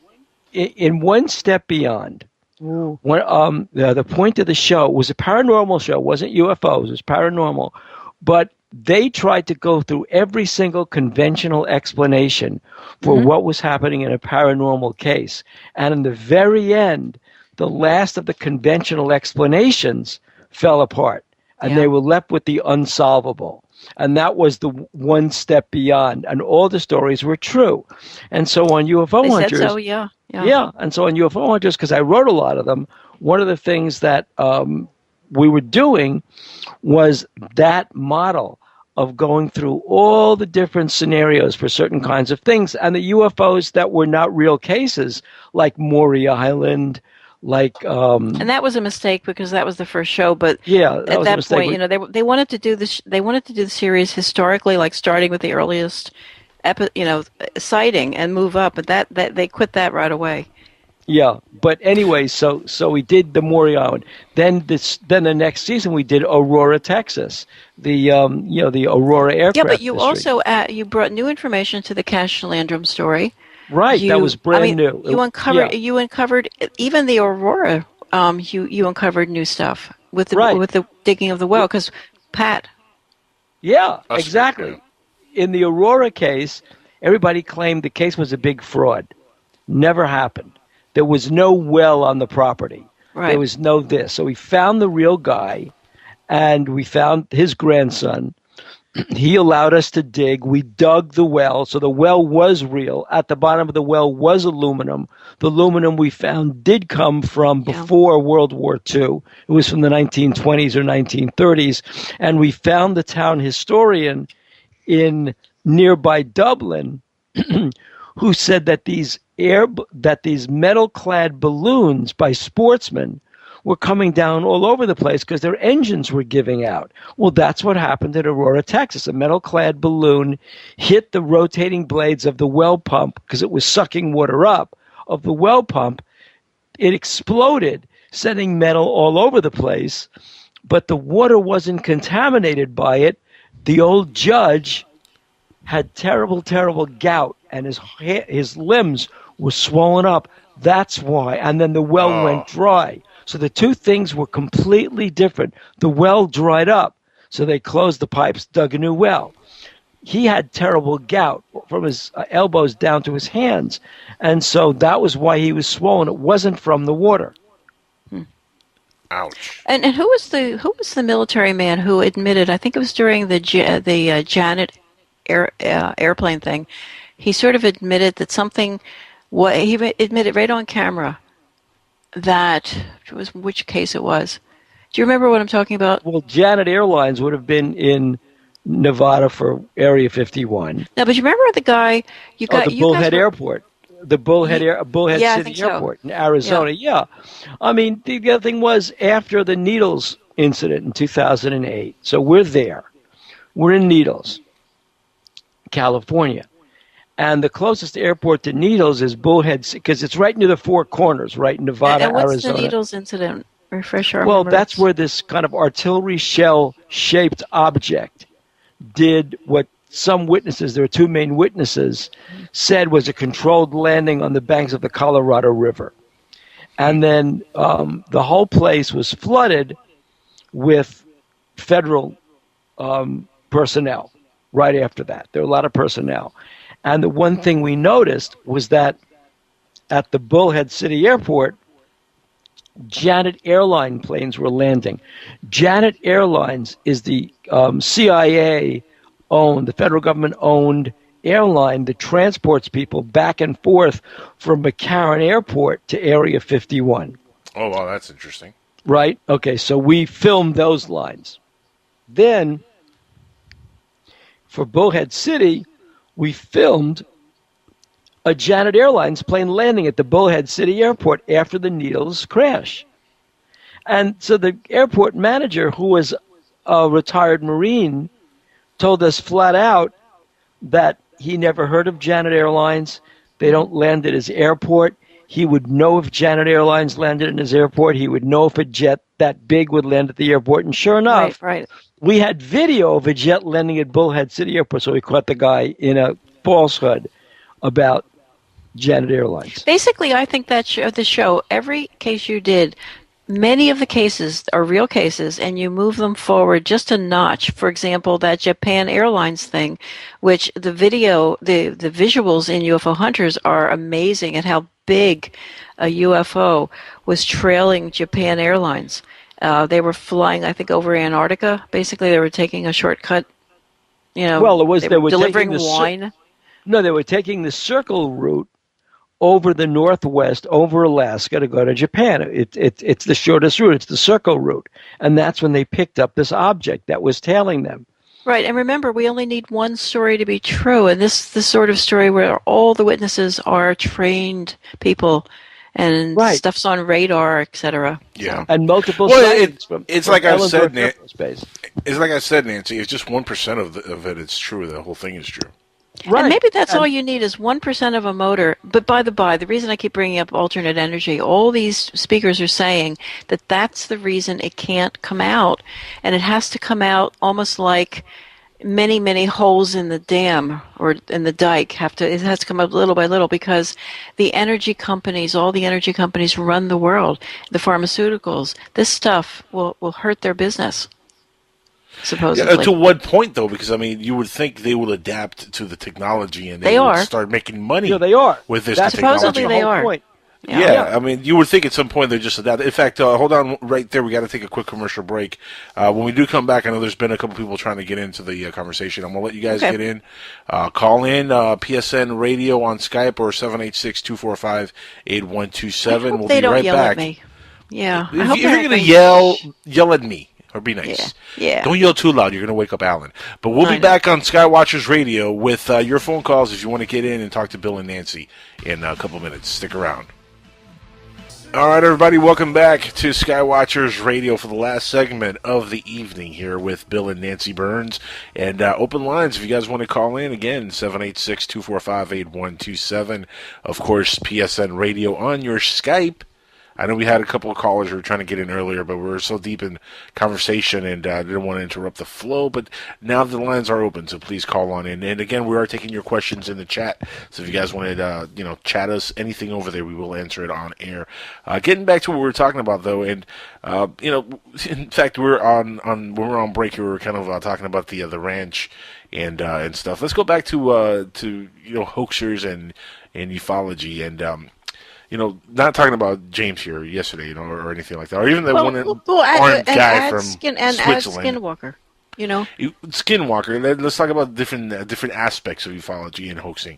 The Skinwalker Ranch, for example, that's another one. Tell us, Bill. Can you tell us a little bit, or Nancy, tell us about the Skinwalker Ranch for those who might not know much about what the Skinwalker Ranch is. Well, it's a real place. I think the person who is probably like the real expert. Well, there's Colm Kelleher and there's George Knapp. They've both been there. They've both they wrote a book together about it. They both worked with I think Robert Bigelow on the acquisition of that ranch. Right. And there's a third one. Remember the one that you know about that's very private. What is that called? Well, there's one we covered on UFO Hunters that was in Arizona, and that one is. That one is that one seems to be the real thing, and it's very, very private. But people know about it. I know what you're talking. No, that's not in Arizona. That's in the Ozarks, and that one is Marley Woods. Okay. And the Skinwalker Ranch and the Gilliland Ranch and Marley Woods and places like that really do share this one aspect of they seem to be like a curtain. And on the other side of the curtain is a real. In fact, there it did it again. I don't know why it keeps doing that. Sorry, folks. Let me see if I can get Bill and Nancy back on here. Me now. I'm here. Yeah, we took a call there. Dan Harmon called in. Sorry, Dan. I don't know why Skype is doing that, but when you take a call for some reason, it's doing that. Let me add him because he definitely wants to get something off his chest here. Okay. But before I get him on the line, Bill, finish your thought, and I'll get Dan on the line here. Well, no, all I'm saying is that in these three places, they really do act like curtains between our dimension and somewhere else, and the physical trace evidence is enormous. Mm-hmm. Proving that these things are real, and the photographs are enormous, are just incredible. So, can you also call them stargates? Well, people have talked about stargates. I keep thinking that they're kind of like curtains to another dimension. So, call them stargates because that was the movie. But they're also curtains that are separating two kinds of dimensions, and you don't want to go into their dimension. They come into ours. Who's the guy from Marley Woods that you interviewed? Ted Phillips. Okay, we should have him on the show. Now, here's the thing, because he seems like completely legit. He was a skeptic when this all started, but so many of these stories remind me of the Amityville Horror. Somebody buys a property. They don't know what the heck they're going to do with it. So they make up a story that, they're seeing stuff on their property, and suddenly, their property is a tourist attraction. Well, right. That's what happened with Amityville. But Marlin Woods is just the opposite. But hold on. My question is, though, Bill and Nancy, with all these properties that are springing up, isn't it kind of convenient to have a little ranch or something like this where people could come out and you can make money off of it, and you could set up maybe props or things to happen to have people believe they're seeing something, they're having a sighting? Well, I kind of wish you, Angel, if you have the time and energy, and we might try it ourselves. We were talking about it tonight. I think we should all go to this ranch. Oh, I'm totally down. Sadly, for this, you could come back really like feeling like I was right. It's not, or you could take a walk on the wild side, and I mean, I'll tell you what. Look, I'll tell you what, Nancy. I'm actually very, very interested in checking out James's ranch. Not because I'm a nasty debunker, as some would call us or call them, because I'm really not. But I am a very curious person in ufology, and I want to know what's true and what's not true. And James seems like a very nice guy. We talked to him on the show yesterday. He seems like a very nice person. Well, see, he comes highly recommended. You kind of judge people by their friends, and you judge them, thank you, by their enemies. I mean, I am proud of our enemies. And I'm prouder of the people we call friends. And an awful lot of people, that's why I was saying yesterday, although he's saying stuff that seems insane, we don't know what he's gone through.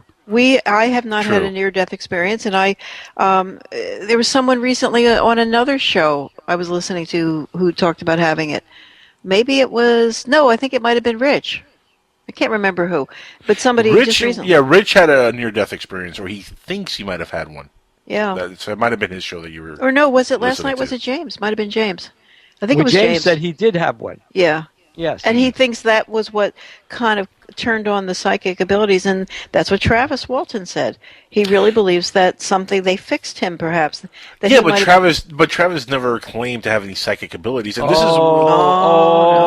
No. Well, he hasn't. He never told me he claimed to have any psychic abilities. Here's what happened. Okay. So we're talking to Travis, and he's on the radio, right? Because we're broadcasting live from the Bucks County MUFON convention, the one, or the Philadelphia convention. It's in Bucks County, and so we're talking, and John Ventry and I get this panel together with Pat Uskert and Travis Walton and Antonio Paris and Anthony Sanchez, a few other people, and one of the things and Tom Carey. So as we're talking to Travis, Pat's interviewing Travis on the air, and Travis alludes to a certain ability that he has that he doesn't use. So on the air, we said, well, what's the ability? He says, I don't want to talk about it because I don't want to use it. I said, come on, you can't raise the issue and then not talk about it. Just kind of give us a hint. He says, well, I can make things happen.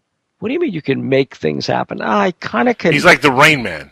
I kind of can think of. He said, I kind of can think of what's in people's minds and make things happen for them in their minds. And so he said, but it's so troubling to me that I don't do it. And I said, well, did you have this before your incident? And he said, no. It was only when I was deposited back that I began to have this sensation about this ability that I had, and it scared me so much, I've stopped using it. I don't use it. That's interesting. I haven't heard that story or that aspect of it. But he's never come out and made claims publicly or anything like that he has psychic abilities. No, in fact, he doesn't want to do that. He doesn't want to exactly. Right. That's why nobody would know.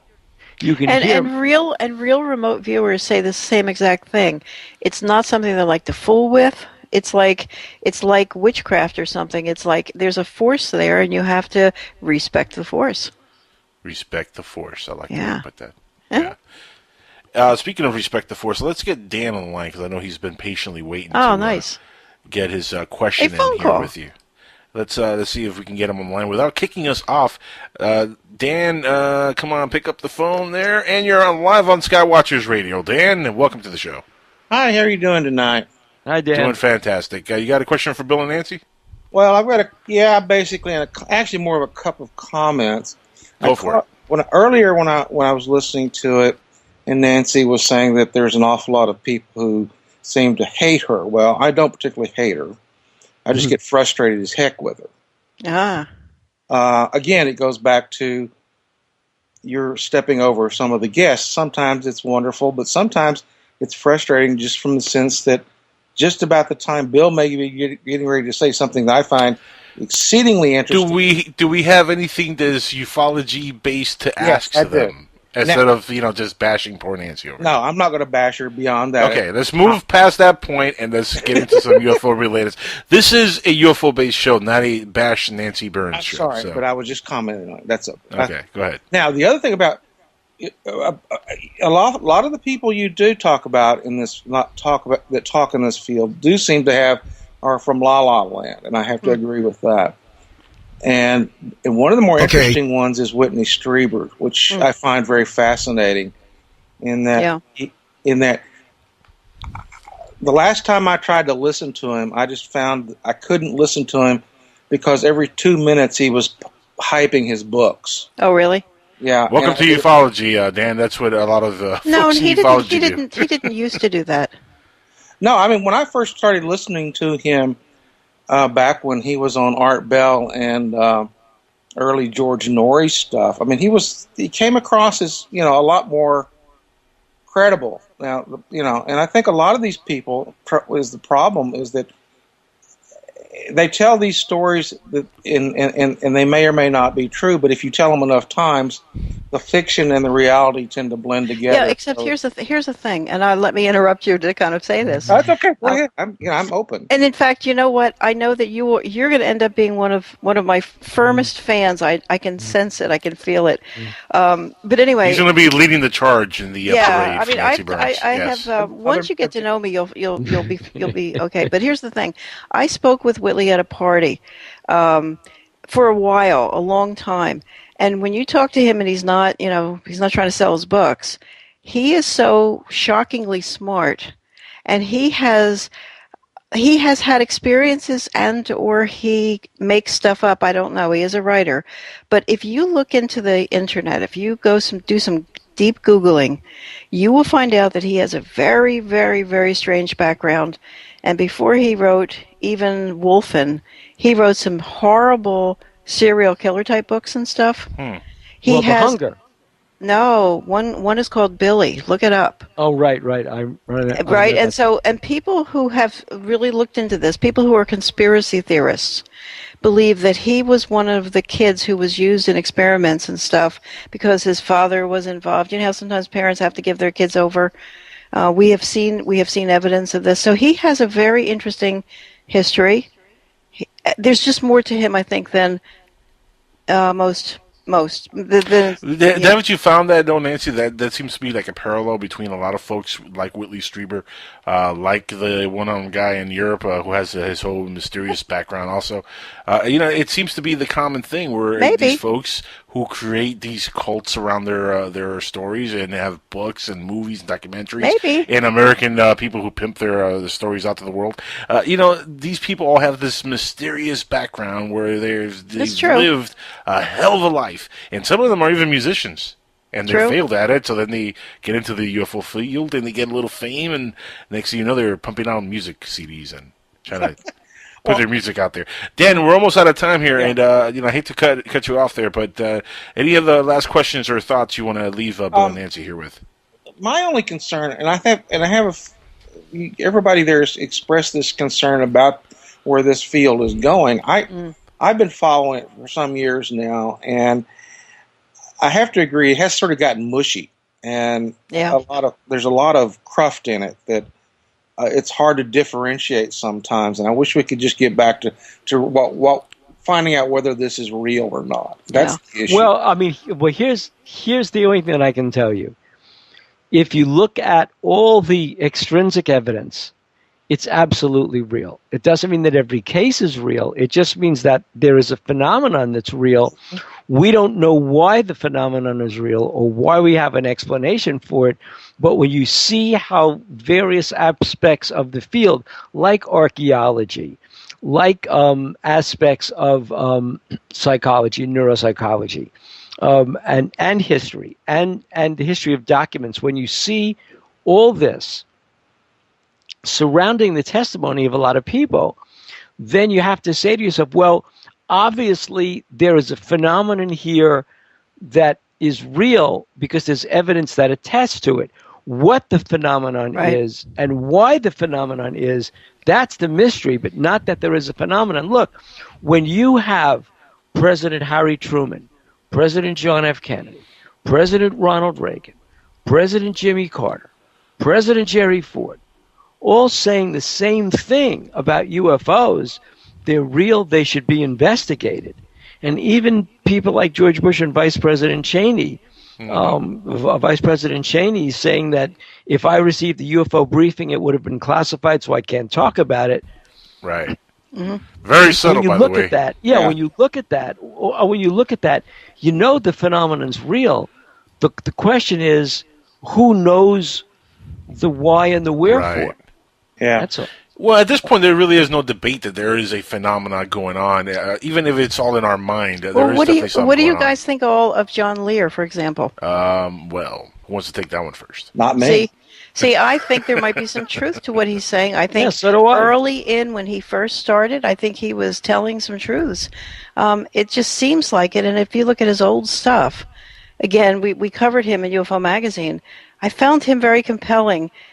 Not almost like a person who's telling the truth, knowing nobody's going to believe him. Yeah. Right. Well, I'll just leave. I'll have one thing to say, and then I will leave you and enjoy and saying I have enjoyed tonight's show a great deal. God bless you. You're the one. Actually, back in the mid 50s, around 52 or 53, one night my parents and my brother and I actually had an encounter outside of Sherman, Texas, and that's where it sort of got me involved into thinking about all this stuff over the years. And for a good 50 years, I have not talked about it because there's just nothing to be gained from it, and people look at you sort of pretty weird at times. Well, can you tell us what happened? Well, we were driving home from my great aunt and uncle's house outside of a little town called Van Alstyne, Texas. And it was probably about 8 or 9 o'clock because we had to be back into Sherman, Texas. Guys, I hate to cut you off, but we're almost completely out of time. And I know this is going to go for more than 2 or 3 minutes. No, it'll be finished. But my father pulled over to the side of the road and stopped on a country road. Says, "There's an airplane landing in that field over there," and we stopped and just started. And it was a UFO. And it came down about looked like 50 to 100 feet and just stood there, changed colors a couple of times, and then sort of slowly rose and took off again. And there was no sound. It was just a light, period. A light. Dan, thank you for calling in. Guys, we have to cut him off. We got to go. We got to go. That's why we do this business. That's why we do what we do. Got to go, guys. Listen, speaking of John Lear, guess what? He's going to be on Dark Matter Radio Network next on Hyperspace. So everybody, please stay tuned for John Lear on the Dark Matter Radio Network. For my co-host Alan, for Bill and Nancy Birnes, great guest. Thank you for being on the show tonight, by the way. Sure, our pleasure. Especially Thank you last for having minute. us. For our overlord, Mr. Keith Rowland, I am Angel Espino. This is Skywatchers Radio, and we will be back next week. Same Skywatcher channel, same Skywatcher time. Stay tuned for more Dark Matter Radio Network and PSN. It's long. And apparently they're injecting these balloons with Viagra. I believe that when I see it. Yeah, okay. Yeah. Maybe helium with Viagra mixed in. That's what's holding it up. Google is also looking to provide internet with drones. That's actually a good idea, internet with drones. In its recent purchase of drone maker Titan Aerospace, Facebook is also interested in providing internet service to people by using drones. Guess what? Drones are here, and drones are going to be a big part of our future. Huh? Like it or not, yeah, you're right. Like it or not, we're going to have drones all over the place. You know, I'm waiting, Alan, to have the drones start like dropping off packages for Amazon. As soon as that starts happening, that's going to be like the greatest thing ever. I'm going to just be ordering stuff, just to order stuff, just to like get a drone in the backyard dropping it off. I just want to see it. I want to videotape it. Even the stuff that I don't need, like I'm not going to need that poster of Chewbacca. But I'm going to buy it. Okay. Because I want to have it here in 30 minutes. Makes sense to me. right? Yeah, absolutely. It's going to be so cool. So anyway, these loon balloons are still being mistaken all over the world for UFOs. So if you guys see something out there in the sky that looks kind of like a balloon, guess what? It might actually be a balloon. It's just, some things are just that. You know, that's the way it is. Not everything is space aliens, folks. We'd like Not it to be, but Would be always nice. happen. Unfortunately, Gene Roddenberry hasn't gotten his dream to happen yet, which is space, the final frontier, and all the aliens in it to come and show themselves. I wonder if there really is, like that, what do you call it, the, now I've completely lost the term. Help me out here. You're a Trekkie. What's the thing they don't, when they have, okay, I'm drawing a blank, and you're not helping me. I have no idea. When a race doesn't want to, like show themselves to like a indigenous race, what's that called? I completely drew a blank here. Prime Directive? The Prime Directive. Do you think aliens actually have a Prime Directive like in Star Trek? I don't know. I mean, the question has been thrown out more than once about that philosophically. I honestly have no idea. I mean, I'm sure there are rules and guidelines that they have to live by, unless, of course, they're coming to us to plunder us. You know, they're going to pillage the women and rape the land. I don't know. Fun. Yeah, man. Yeah, you can go do that if you want to. I'm going to pass. Now, moving on to the next article here, we have a toy boat spotted on Mars, and back to the red planet here. Right. This is another find in rocks. Just people find all kind of stuff in these rocks. On Mars. There are some things that are unusual and other things that aren't. But most of it is just rocks, man. You know, it's funny because they're blurry images to kind of maybe sort of from an angle. Yeah, okay, perhaps sort of looks like a little boat, but it's like a weird shadow effect. You know, and this is what we got. This is big news. Better than nothing. Oh, this is true. Better than nothing. And this is from, what is this, blog.crone.com, whatever. Anyway, it says here that, and again, this is posted on our Facebook, so if you want to see the image, go over there. It says here, the fertile images, or it says here, the fertile, and another thing, we're going to go over some news stories here, and you could follow along with us. Read along right on our Facebook page, facebook.com/Skywatchers Radio. Right there, you'll be able to follow along with every single story we're going to talk about tonight. And the very first one was given to us by Mr. Alan Weiler right here. A very interesting story from mirror.co.uk. Yeah, this one's a unique one. I just don't know how to react to it. Well, I'm still a little bit speechless. Let's just read it and see what the audience thinks. And if you guys have any anything you want to say about it, please call in. We'd love to hear what you think about this story. But check this out. This is what it says here. It says retired U.S. Marine claims he spent 17 years on Mars protecting 5 human colonies from Martians. I called Bat Squatch on this one. Take that one in real quick, guys. Take it in. Absorb what I just said. A retired U.S. Marine claims that he spent 17 years on Mars protecting 5 human colonies. 5 human colonies on Mars from Martians. Now, intriguingly, they do post a picture on here, Alan, of the Martian landscape. And, hopefully it's the Sahara Desert. It kind of looks like that, but where I was going with this was... I think he was in the first Desert Storm in the early 90s, so if you do the math, the 17 years adds up, and what I'm thinking is that he was out there in the desert, and he was protecting maybe the Bedouins with the camels, and I think he thought the camels were aliens. It's a possibility. Where I was going with this, though, is that I love how they post a picture of Mars or the desert or whatever, and they're talking about how this person spent all this time on Mars protecting colonies from Martians, but then you just see a pile of rocks. Like, why don't they have any images of the colonies or? Well, it says image 1 out of 18 if you look at it. Yeah, but you keep looking around and it's more rocks. It's funky looking rocks. That is true. They are kind of funky looking rocks. Now, this is what the article says here. And by the way, you can check the article out. It's posted over on facebook.com/Skywatchers Radio. And please like that page. Give us a good like on there. Now, I'm going to read it out. It says here, a former U.S. Marine has claimed that he spent, again, 17 years of his career on Mars. The ex-naval infantryman who uses the pseudonym Captain K. Captain K? That's just... Better than red Captain flags are going Caveman. off. Red flags are going off just on the dude's name. But Captain K says that he was posted to the Red Planet to protect 5 human colonies from indigenous Martian life forms. He claims that he spent nearly 3 years serving in a secret space fleet ran by multinational organizations called the Earth Defense Force, dun dun dun, which recruits military personnel from countries including the U.S., Russia, and China. Nice diversity. Okay, I'm calling Stargate Command and I'm going to ask them about this. Yeah. Okay.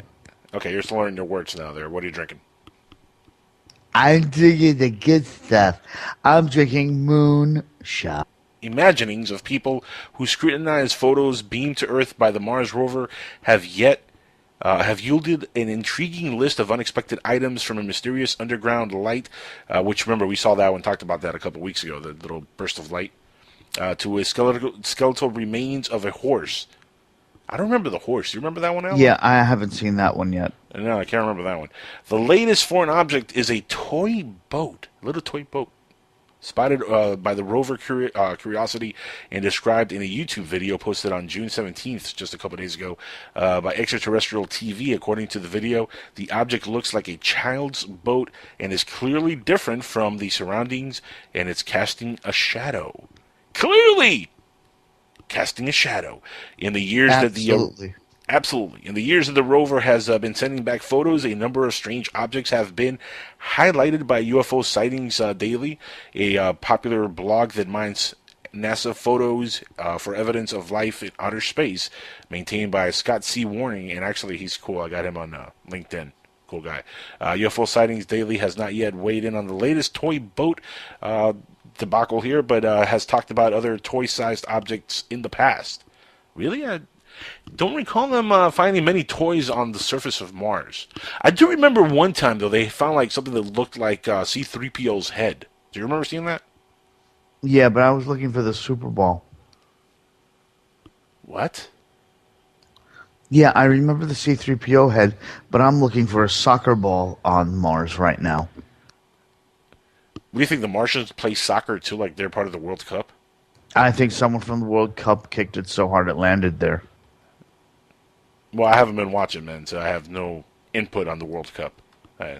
Not a fan. Sorry, I'm an American. We don't watch the World Cup in America. Silly Alan. Anyway, moving on. So this toy boat, Bat Squatch, what do you think? Bat Squatch. Yeah, I agree. Bat Squatch on this one. Doesn't look like much. It looks like a pile of rocks again. Just a really weird object, and it's not even an object. It's a rock that's casting a weird shadow. That's all this is. There's really nothing else to it. True. But if you scroll down through some of these other pictures, there are some pictures that actually do look like some type of life form. I know there's one that kind of looks like a lizard. Yeah. That's but one. again, it's just a weird rock. I mean, that's all I see there. Just a weird looking rock that's been there, probably sitting there for who knows how many millions and millions and millions of years, just sitting there and decaying. And now it looks like a weird lizard, but it's just a rock. Sometimes things are just rocks, man. All right, I won't argue with you. I mean, I still haven't seen, like, I'm waiting to see a little Martian, like, waving. Like, I saw, internet memes. I'm sure everybody out there listening is familiar with what internet memes are. I saw a meme of Martians, like a bunch of Martians standing on the surface of Mars with a sign that says, "Yankees, go home. Leave our land alone," or something like that. And I'm actually waiting to see that. Like, I'm waiting to see the rover, like, pull up and just, start shooting some images. And all of a sudden, a little Martian with, like, the number one finger, like, on the finger, like one of those big foam fingers, just waving at the camera. Like, I want to see something like that. Why can't we get something that's definitive? Well, maybe not, but yeah, maybe No, I'm just teasing him. No wonder you like UFOs. But and it says here in a testimony released to XO News TV, Captain K said he was trained to fly 3 different types of space fighters and 3 bombers. Of course, that means aliens. He added that training took place on a secret moon called Lunar Operations Command, Saturn's moon Titan, and in deep space. Doesn't say where, it just says deep space. Captain K says he retired after a 20-year tour of duty, describing his retirement ceremony on the moon that he claims was presided over by VIPs, including ex-Defense Secretary Donald Rumsfeld. So, I've always said Donald Rumsfeld belongs on the moon, and apparently he's been on the moon. So if you guys want to read that article, again, it's on our Facebook page. I'm with you, Alan. I'm calling Bat Squatch on this one.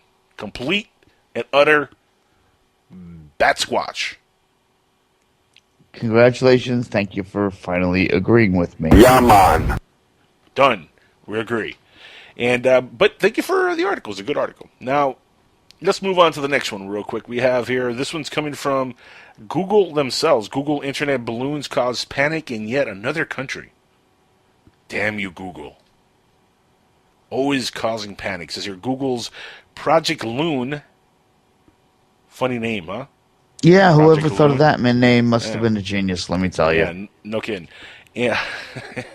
Project Loon has been around for a while now, but that hasn't stopped people from freaking out whenever they see one. Today in New Zealand, residents thought a plane was crashing when, in fact, a loon balloon, try saying that 3 times real quick, was landing, according to the Wall Street Journal. And New Zealand is actually one of the test areas for the loon balloons that Google is using to deliver web connectivity to rural areas around the world. And Google confirmed to the Wall Street Journal that one of the balloons had landed in an area where some New Zealanders had reported a plane crash to local authorities.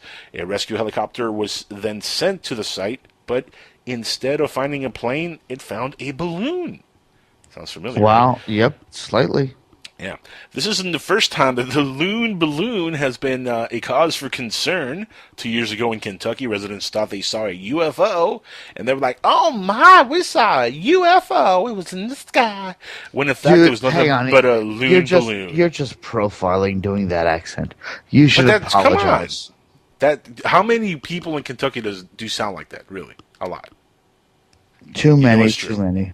Exactly. It's true. Now, it says here, residents thought that they saw a UFO when in fact it was this loon balloon that had accidentally drifted from California, which that's a long drift from California all the way to Kentucky.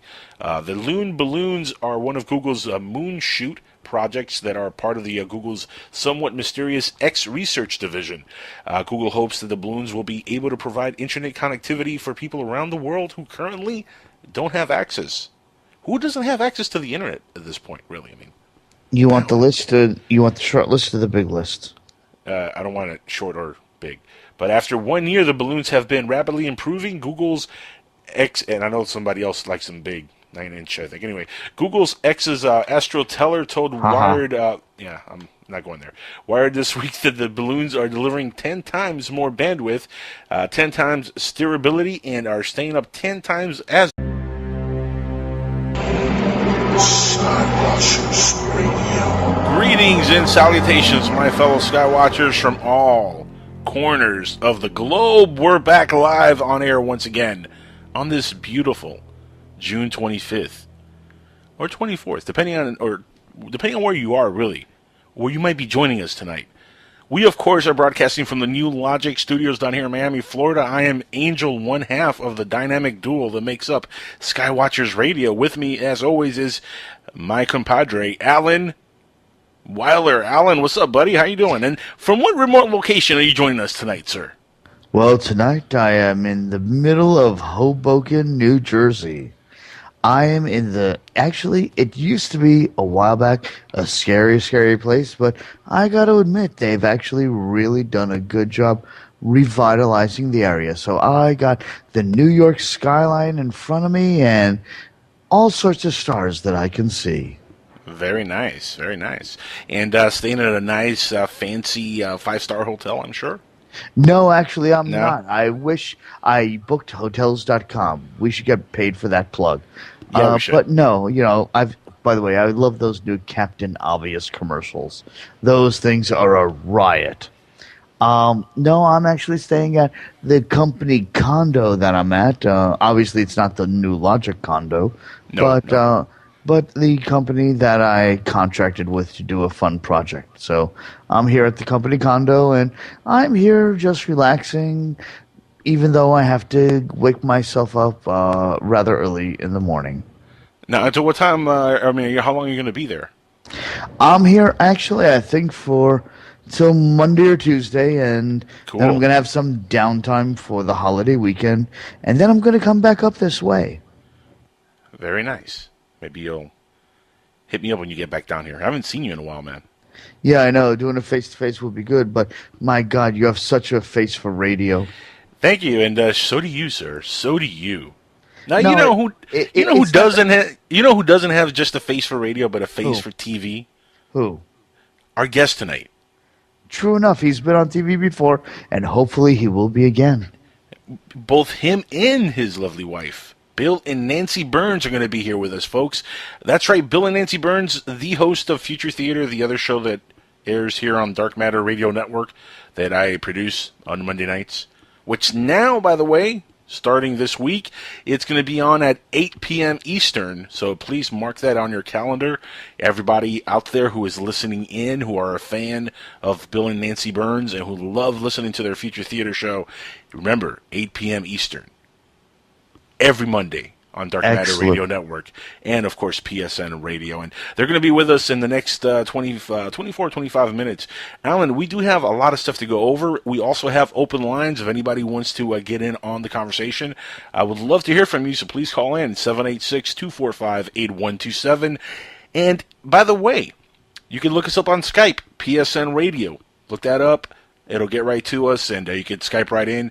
You can also chat with us on the PSN chat. Go to www.psn-radio.com and check out the chat room area there and chat away. We'll take your questions off air also in the chat, and we'll answer them on air.